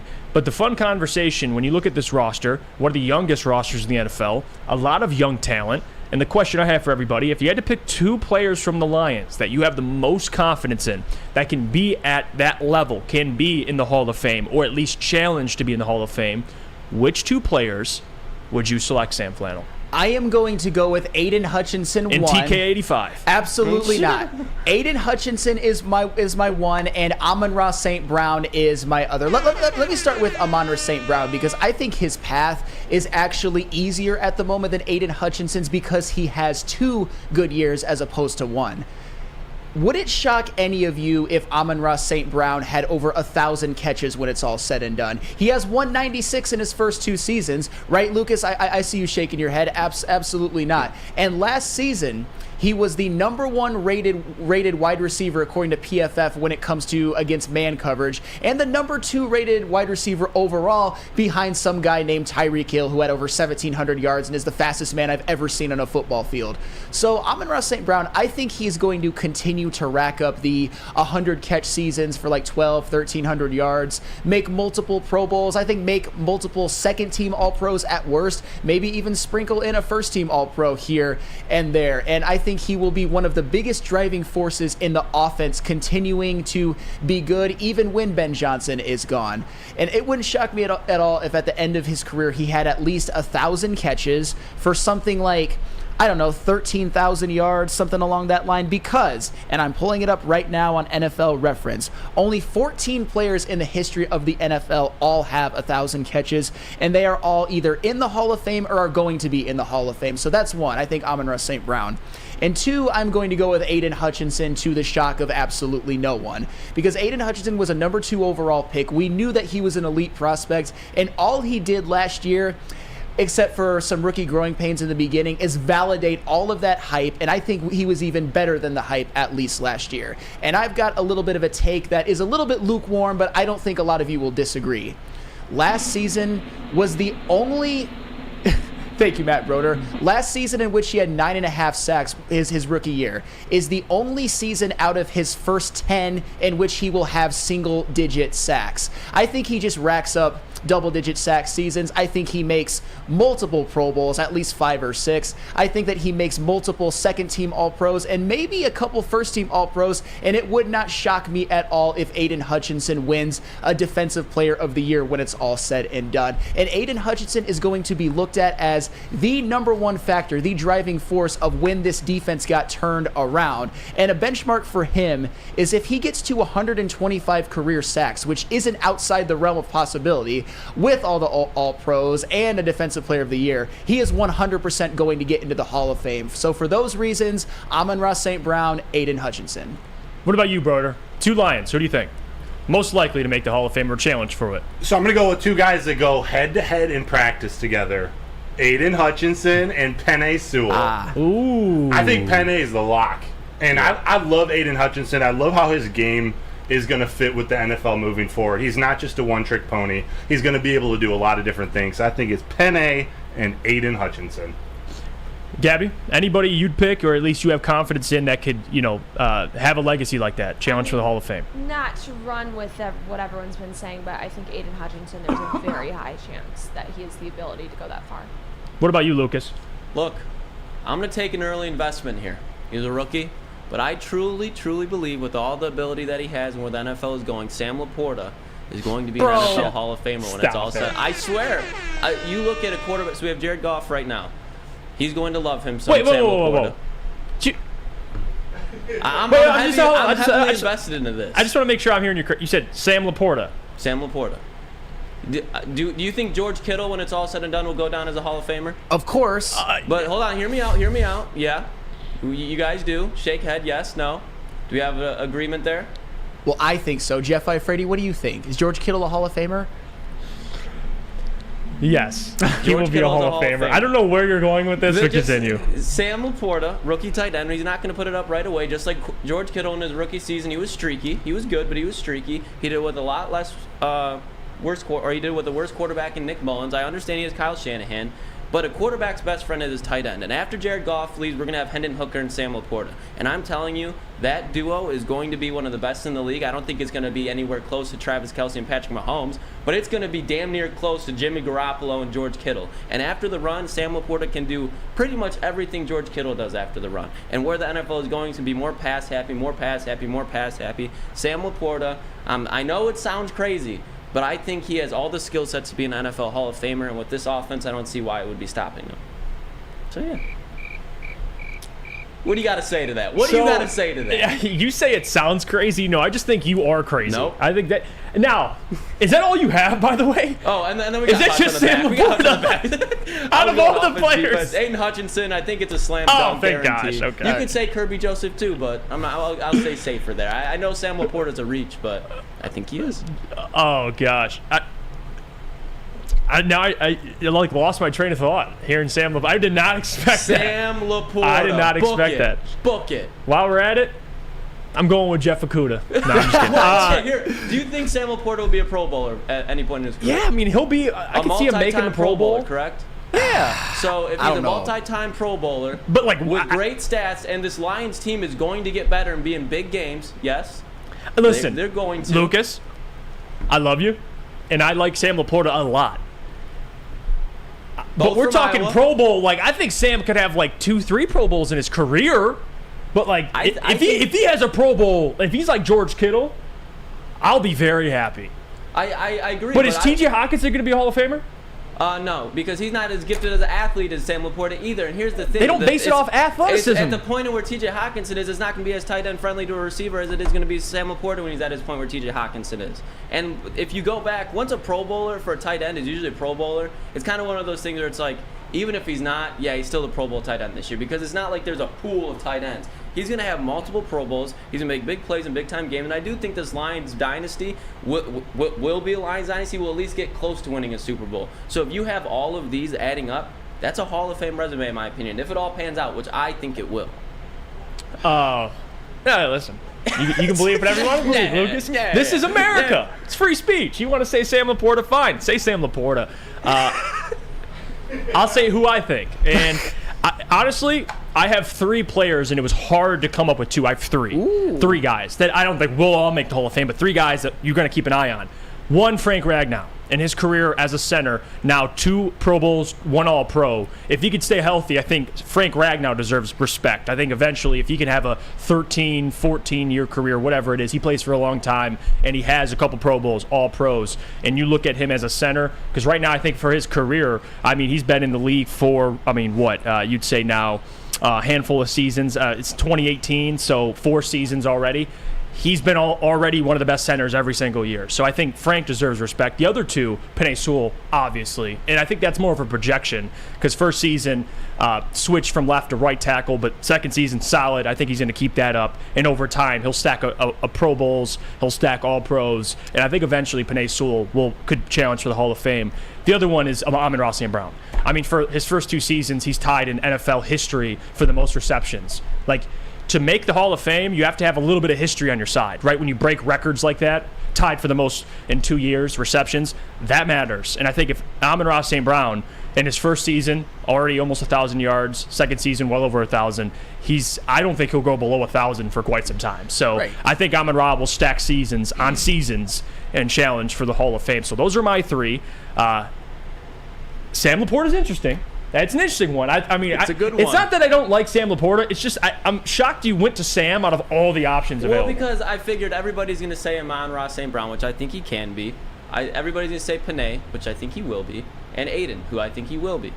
But if there's one guy who has all the skill sets that every other Hall of Fame tight end has pretty much, it's Sam Laporta. I wouldn't feel the same way about Dalton Kincaid up in where did he go? Where did he go? The Bills? Really, you're gonna disrespect Dalton Kincaid and hype up Sam Laporta because Sam Laporta is a much more valuable blocker and he's playing in an easier division. I have all the faith in Sam Laporta and he has no pressure on him either. If Stephon Diggs goes down, did Kincaid go to Buffalo or the Cowboys? I always mix that up. No, Kincaid went to Buffalo. Yes. He did go to Buffalo, Stephon Diggs goes down. They have Dawson Knox there, he's going to take some presence. Dalton Kincaid's just going to be strictly a receiver. They're going to use Laporta on every play because he has the ability to block, unlike Kincaid. And when you talk about Hall of Fame, they're going to be like, If both of these guys pan out to be great, top-tier tight ends, they're going to take Laporta because he's a better blocker, and he's stronger, too. It's not even a question. And I want to mention this, too, for the Frank Ragnow, because people are chiming in. I think this is an actual very fair point. His health for Frank Ragnow, that's the number one thing, because that inoperable toe injury, if it's significant and he retires early, I think that hurts him. But Penei Sewell and Amon-Ra, I could see them having long careers. So therefore, if I had to pick 2, I'd pick those guys. But Frank, the biggest thing is injury. But you can't argue an All-Pro already in his career and 2 Pro Bowls. That's going to help him. But I don't mind everyone's list. I think it's pretty consensus. Sam Laporta is an interesting one. If he goes to the Hall of Fame, Brad Holmes should be in the Hall of Fame because he's already drafted a lot of guys. There's one that'll be in the Hall of Fame too. Brad Holmes. Oh yeah, he's on the trajectory. I love it. I'll tell you what. We'll go to break. When we get back, we'll talk a little bit about the Lions' offense, get into what's trending, and we'll get to mailbag. But before we do that, I got to tell you about our friends over at SMA because Lucas may be interested in SMA because I'll tell you what, the sports marketing agency helps spread awareness about mental health and substance abuse. Their new podcast, This is the S Word, helps fight the stigma about seeking help. If you or someone you know is struggling, please tell them to check out thesportsma.com for more information. Since the dawn of moving people, Chevrolet has led the way. The world of transportation is changing. At Feldman Chevrolet, we are leading the charge forward. With every electric vehicle, every mile traveled, one Feldman at a time. The company that puts more Chevys on Michigan roads is now the #1 name for Chevy electric vehicles. The only sports network in Detroit that starts with a W. You know, because we win. Woodward Sports. Detroit's winning sports network. Welcome back to the Morning Woodward Show here at woodwardsports.com. Thanks so much for tuning in. If you're watching on the website, check out our great articles, some by Mr. Matt Broder over here in the sound booth, as well as clips and previous live shows and merchandise that is updating regularly to get you ready for football season. Other than that, download this episode and leave a 5-star review, like and subscribe on YouTube, and follow us on all social media at Woodward Sports. Look at this comment, Lucas. Coach Walk 37. Lucas knows football. I trust his takes over everyone on the panel. Seems like Coach Walk is on the Sam Laporta. Coach Walk is coaching right now. He wants Sam Laporta to the Hall of Fame, baby. Yeah, I don't know much about baseball, hockey. I have some insight on basketball. I know ball. If you don't believe Sam Laporta has the capabilities to be a Hall of Fame tight end, learn ball. Then you don't know football. Ooh, Lucas. If you don't think Sam Laporta can be in the Hall of Fame, then you don't know ball. All right, let's get to the Lions offense. NFL Total Access came out with this yesterday, talking about the Detroit Lions offense. Do you have the graphic, Lucas, on deck? Could you throw that up for me, and I'll read it off for the people tuning in, watching, and I'll also read it for the people listening. It says here, and this is per Steve Weich? Yeah, Weich. I would assume that's how you pronounce his name. On which NFL team will provide the most offensive fireworks in 2023, featuring Hall of Famer Sam Laporta? He says this was a team last year that was so fun to watch. The OC Ben Johnson just dialed it up. Quarterback Jared Goff was fantastic. I think Broder wrote this. They averaged 27 points last year. They're going to be more explosive and even more fun to watch in 2023. My question to everybody is, how much better can the Lions offense get? They were a top 5 unit. They were up there in points scored. And people forget, too, a big part of why the offense was as successful as they were. Obviously, Ben Johnson, you had a new play caller, but Jared Goff was a big reason for that, especially the second half of the season when he was, wasn't turnover prone. It was really efficient. The other part of that was the health of the offensive line. They were an elite unit. But the other part of that is DJ Chark to some extent, because a lot of those plays, people forget DJ was there. Obviously, TJ was there for a brief period. This is an offense now that has a completely new backfield. I like their backfield now. Some might disagree. I love their backfield over last year. Flannel. I think their receivers, what? Flannel. I was just giving Flannel shit because he looked at me when I said some people might not like the backfield. See what I got to deal with here? You see what I got to deal with? Go ahead, and Jeff. the receivers, I think, are the biggest question mark for me. And Sam Laporta, even though you like him, he's unproven. A lot of upside, but how much better can the Lions offense get, if any? Well, I'm going to go off of what I keep hearing from you guys, especially Lucas Klotz. I was told we just added a Hall of Fame tight end. Yeah, we added the best the best Chicago Bears running back since Walter Payton, and an offensive weapon. Matt Forte. Okay. You know what? I don't actually hate that take, although I would probably take Jordan Howard. But that is that.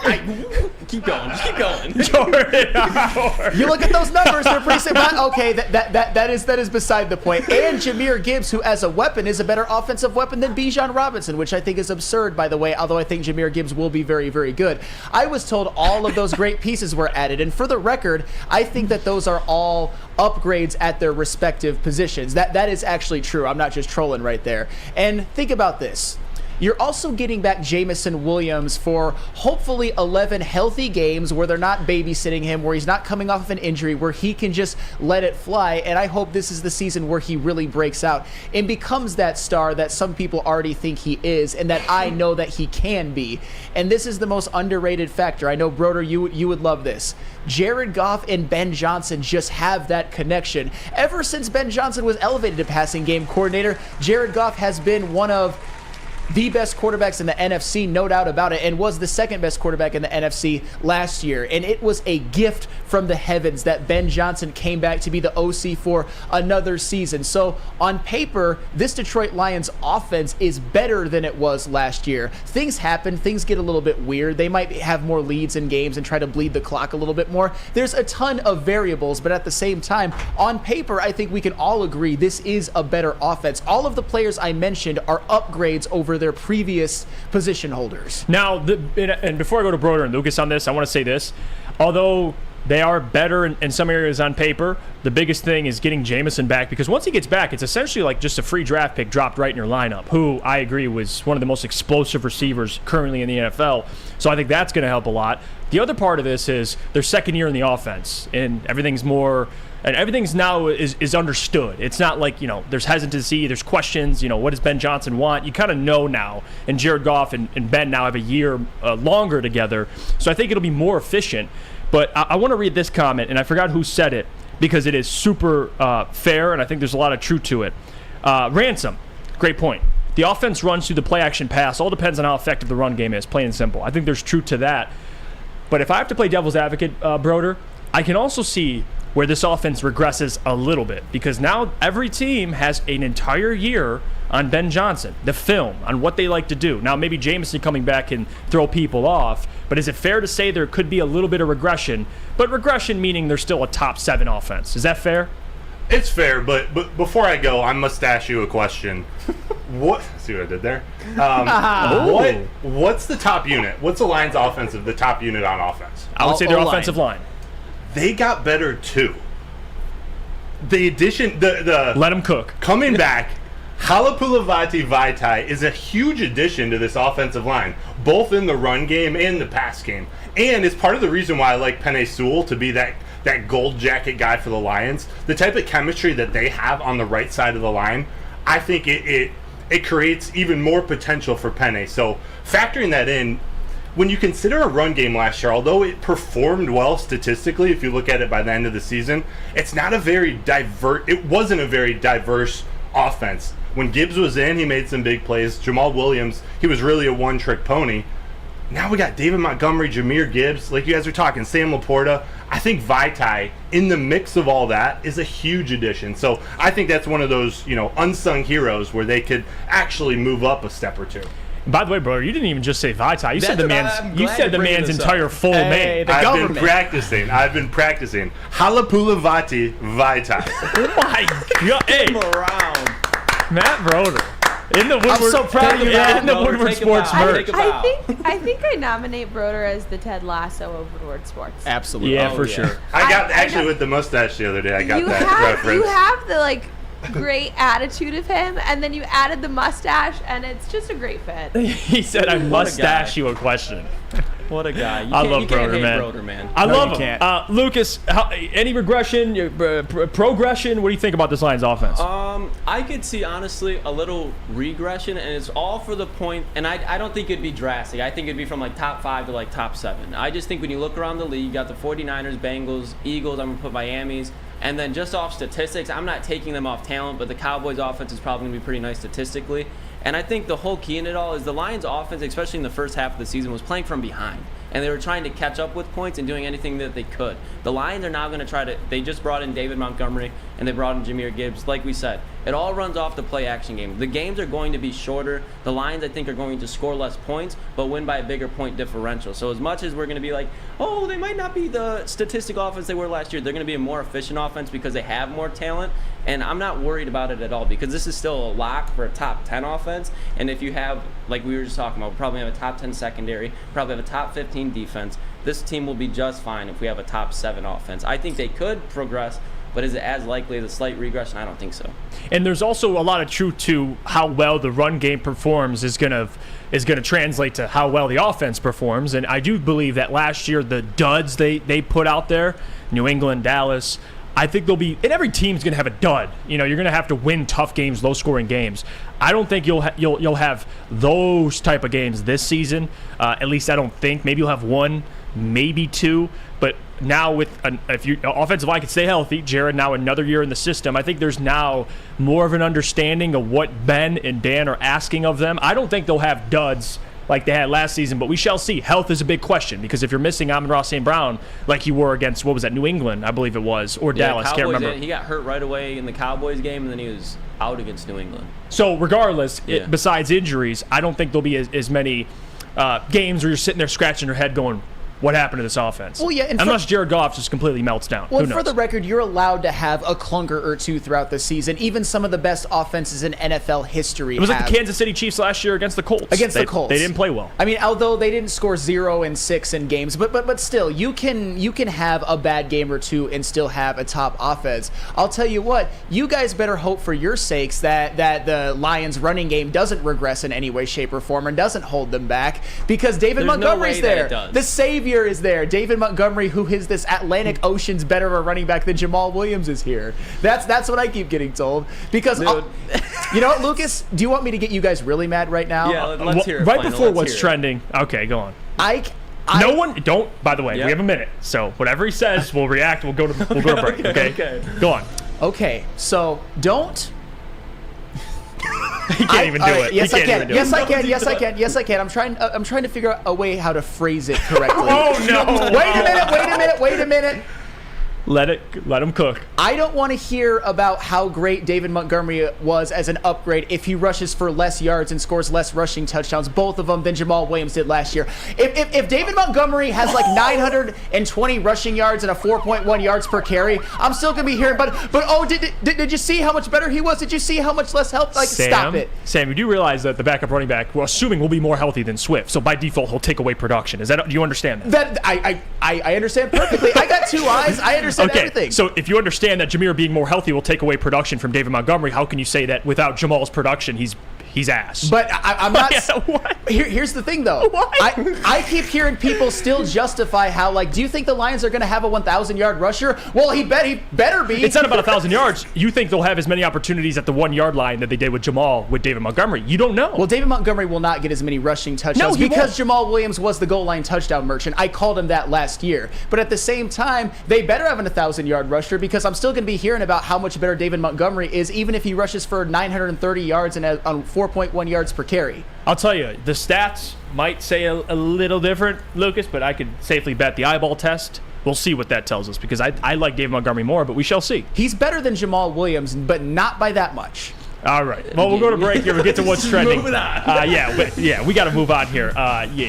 It is what it is. I got to tell you about our friends over at Guardian Alarm, guys, because listen, they got customized solutions from real experts. They got 24/7 professional monitoring, and they have technology backed by wonderful people. All you got to do is call the number 1-800-STAY-OUT. Protect your house today. Call 1-800-STAY-OUT. I'm sure if Sam Laporta makes the Hall of Fame, he's going to need protection in his home. So here you go, Guardian Alarm. Tell me your friends at Woodward Sports sent you.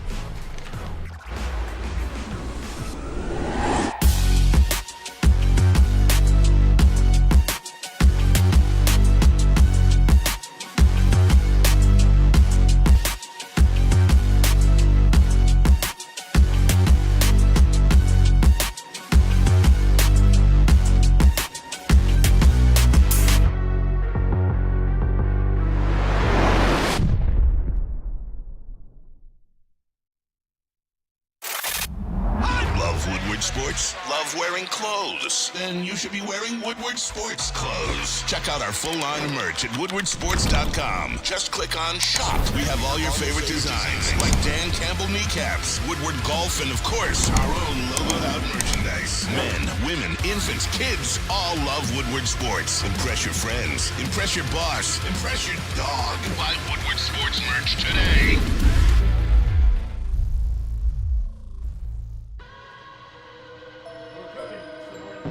The Woodward Sports Network. Thank you all for tuning in to the show. We're almost through the second hour, almost to the end of the show. Thank you for sticking with us. And if you're on YouTube watching or on the website, if you're on YouTube, like the stream, subscribe. If you're on the website, check out our wonderful articles, latest news from all our talented writers, merchandise. Broder's rocking the Woodward Sports t-shirt right now. You can go check that out at the store. And if you're listening leave a 5-star review. And if you're watching and you're missing the show, go back and listen Spotify, Apple Podcast. It's time to get to what's trending with Lucas. What do you got for us, Lucas? Oh, yeah, and it's a barren day, but this kind of fits right into what we were talking about. And shout out Booner for sending me this. But Dov Kleiman, we just talked about his safeties list. Just talked about Sam Laporta being a Hall of Fame tight end. He released his tight ends list, and this is who he had. At number 1, Travis Kelce. Number 2, George Kittle. 3, Mark Andrews. 4, Dallas Goedert. 5, Darren Waller. 6, TJ Hawkinson. 7, Kyle Pitts. 8, Evan Ingram. 9, Pat Freiermuth. And 10, Dawson Knox. So, first off, you guys agree with this list for the most part. Take a look at it again if there's anything that you disagree with. And second question off of that, where do you think Sam Laporta could be year 2 on this list? I'll throw it up one more time. If I'm being real with you, if you look at this list, I can see, and I'm not going to say Hall of Famer. Say it. But if you look at this list, after 7, to me it's a toss-up. Like, I think he can have production of those guys. Evan Ingram had a pretty good year last year, but people forget Evan Ingram was a drop machine in New York. He was. Like, I have a buddy who lives out in Connecticut, a huge Giants fan, absolutely hated Evan Ingram. So he changed the narrative. He's a top 10 tight end. Pat Freiermuth had a really good season last year, but again, he came out of nowhere essentially either. I like Pat a lot, but I think Sam Laporta can be in the back half of this top 10. Once you get to Hawkinson, say what you want about Hawkinson. I mean, we could crap on him all you want. He's still, I think, a top 6 tight end. I think that's fair. Darren Waller, Dallas Goedert, Mark Andrews, George Kittle, Travis Kelce. That's like elite. And maybe Sam Laporta can get there, but undoubtedly he will be a top 10 tight end, I think, in the next 3 years. I think he can get there. See, I'm not so sure about that. I like Sam Laporta. I like his skill set, but here, Lucas, I'm going to make you mad again in the chat, mad. But this is actually what I believe. I think the more likely rookie tight end to make that list. I am going to say Michael Mayer. Are you kidding me? I like how people now act like Michael Mayer is just like a tomato can now who can't run and has no speed or anything like that. Dude, that's what people act like. He's got maybe Jimmy Garoppolo throwing him the ball this year. And even if that, the man's just going to be a Walmart Jason Witten his whole career. He might have like a couple Pro Bowls like here and there when Kelce gets hurt. That's when Michael Mayer will go in there. But I don't get the hype around him. Like, I don't think he'll be bad. But he does nothing at an elite level athletically, and that's what all the NFL is. He just doesn't wow me. Okay. Well, I can't get over tomato can. Yeah. Is that a saying or no? No. It is a saying. I don't know if I used it correctly. It's like it's just basically a bad player or kind of a useless player. What was the saying? Tomato can. Okay. People are acting like, though, that Sam Laporta is like eons better. Now that the Lions got Sam Laporta, and I know we like hold our guys close to our bosom, and that's fair. But like, but for the record, close to our bosom. Hey, that is a saying, by the way. That is a real saying. But Michael Mayer, I was a big fan of his at Notre Dame. I think he's going to be a damn good tight end, and he's more pro ready. I think. Yeah. And for the record, he's coming in after Darren Waller left. That's even worse. What do you mean that's worse? There's more. He's going to get more usage, Lucas. Okay, well, man, this is what's tough when Lucas brings these because we don't have time. We got to move on. What else you got? Because I could chime in here. No, that was what I said. It's pretty barren. We'll just wrap it up. Actually, unless you want to stay on this. We'll stay on this for a couple of seconds because I have one point I kind of want to make about the whole thing. Okay, because Darren Waller is not the fifth best tight end in the league. He's at least top 3. I think this year in New York, he's going to be Daniel Jones' #1 weapon. And you look around that division, you look at the Giants. They need Darren Waller. He's the #1 wide receiver as a tight end. He's their #1 option. And you look around their division. Philadelphia, they just lost their best linebacker in TJ Edwards. Dallas, they don't really have a linebacker like that. They have Micah Parsons, but he's a pass rusher. And the Commanders don't have any solid linebackers either. So the success for him, there's not going to be really anybody in this division to cover him. So I think in fantasy football, if he stays healthy, which he just had a bunch of time off, I think he feels like he has something to prove, which he does. Darren Waller is going to be a monster this season. Hey, a new bride in Kelsey Plum of the WNBA. I mean, being a married man makes you glow up. I know very well. I'm sure all you guys agree with me too. Yeah. Well, just to talk about the Sam Laporta stuff for a second. I don't mind Michael Mayer. I actually like Michael Mayer. He was one of the guys that, if you talk about, I thought the Lions needed a tight end to take a tight end in the draft. I had a couple guys. Sam Laporta I had mocked a lot. Michael Mayer I had mocked as well.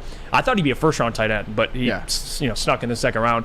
The thing that I like about Sam Laporta over Michael Mayer, and feel free to chime in if you disagree, Sam Laporta, to me, the thing that separates him, speed and yards after catch. Speed.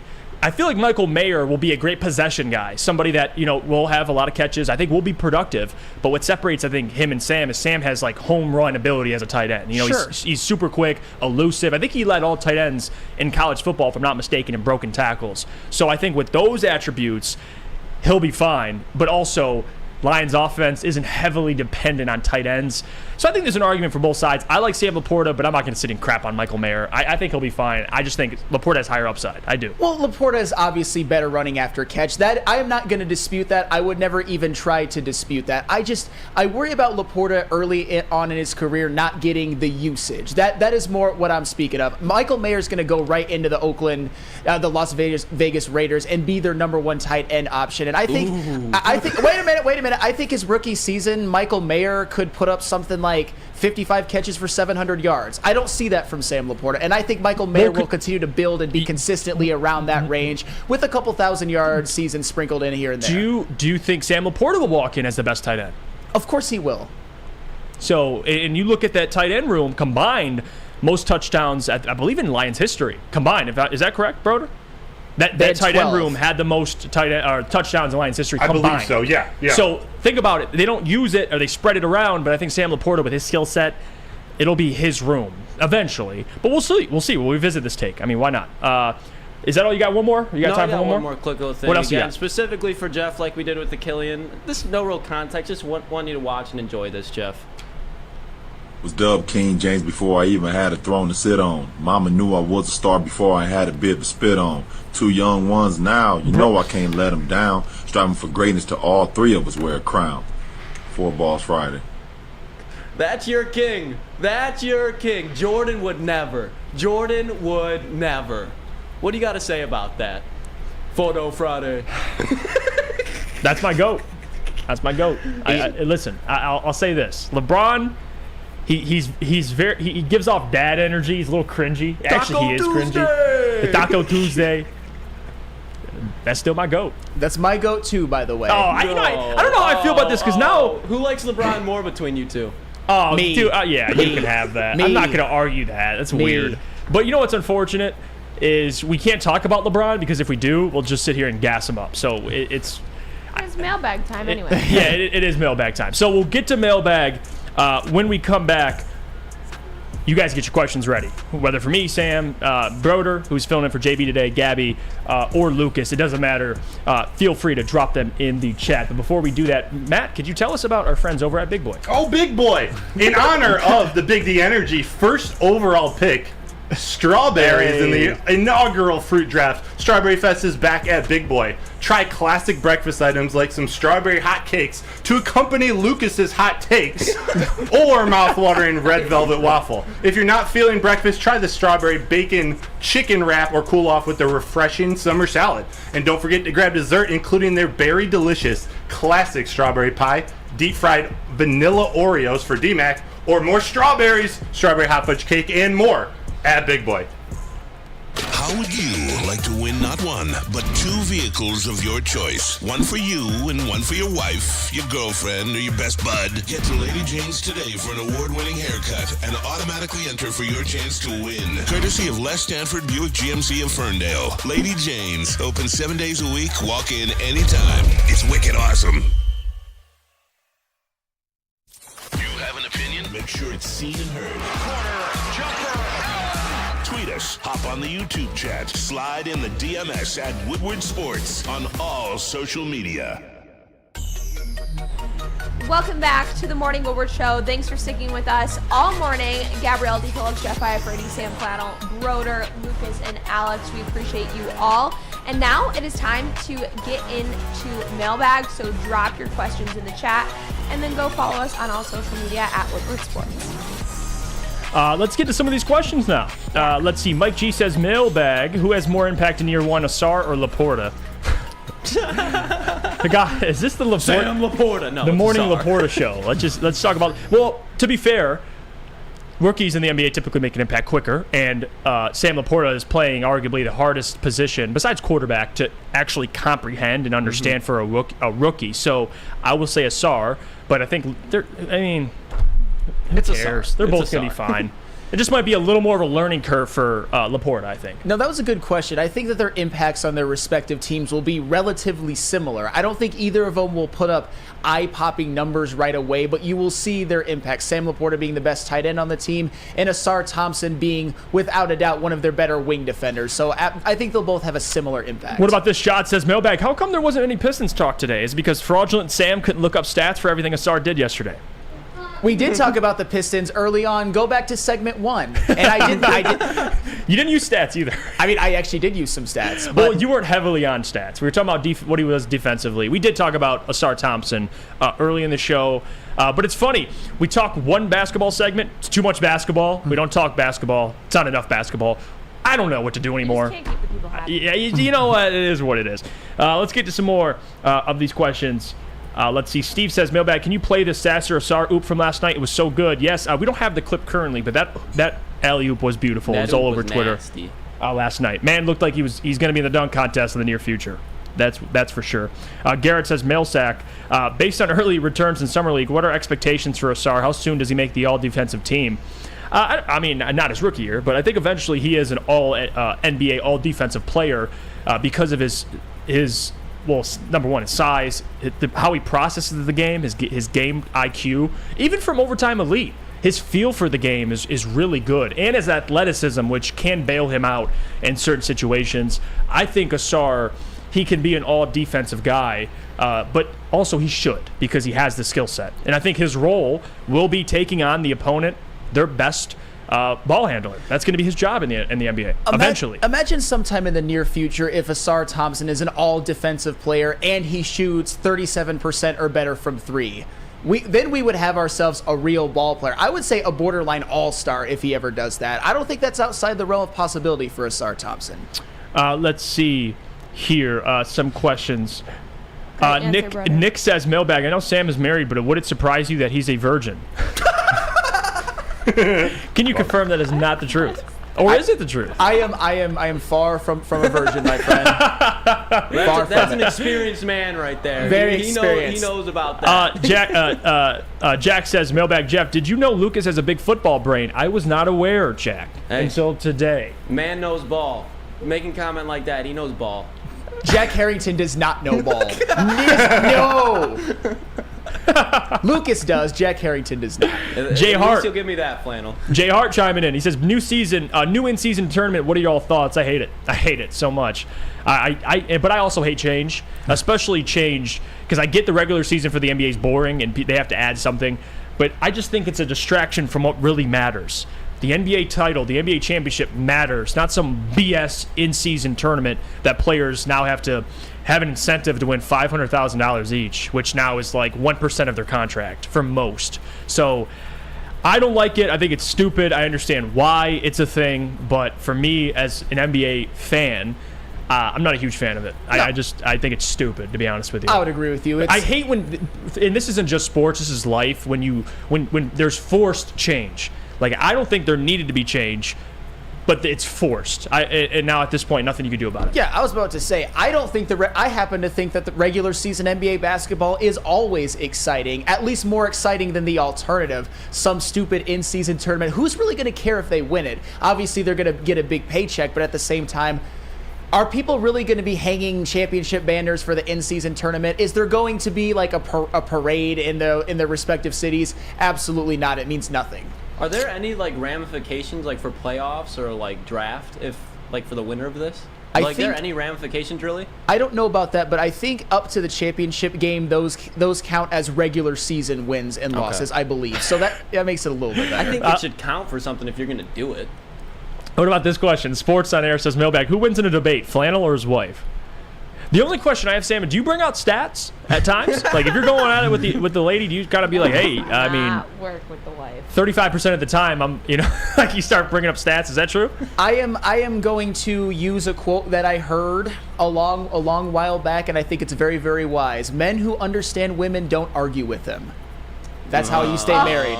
That's how you stay married. I say Gabby loves that answer. Yeah, well. I defer. Fantastic job, Flannel. Thank you. Yeah, well, You know, they say happy wife, happy life. That's what I was told. Yeah, so she starts running your life. Not you, Flannel. No. Good for Flannel, though. Happy. Generalities here. I'm happy for him. Jake says Bet Flannel's wife doesn't think Bo's overrated.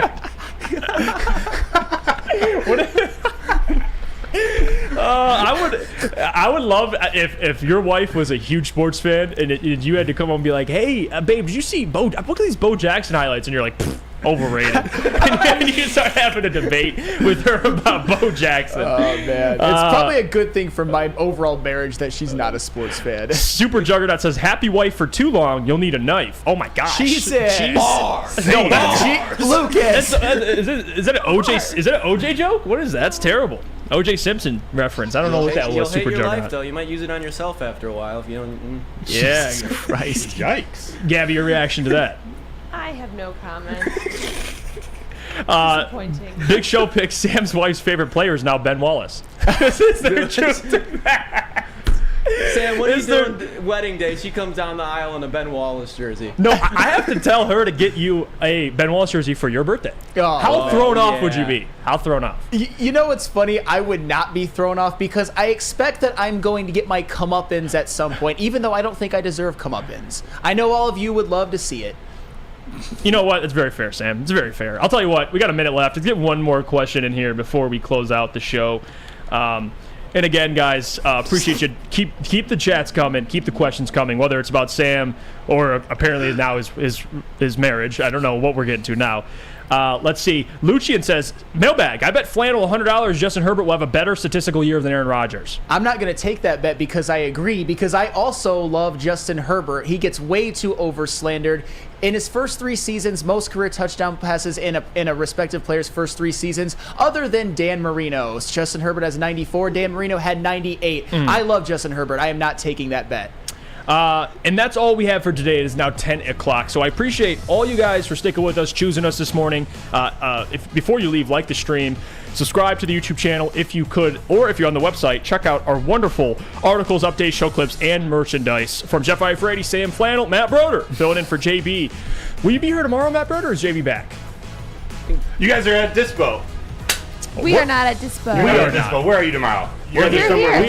Oh, well, JB's back here. Okay, JB will be back. Appreciate Broder filling in. He does a great job. Gabby D. Phillips, Lucas Klotz, Alex Westfall, from the entire Morning Woodward Show crew, we thank you. And we'll see you tomorrow for a packed Friday show. Until then, later.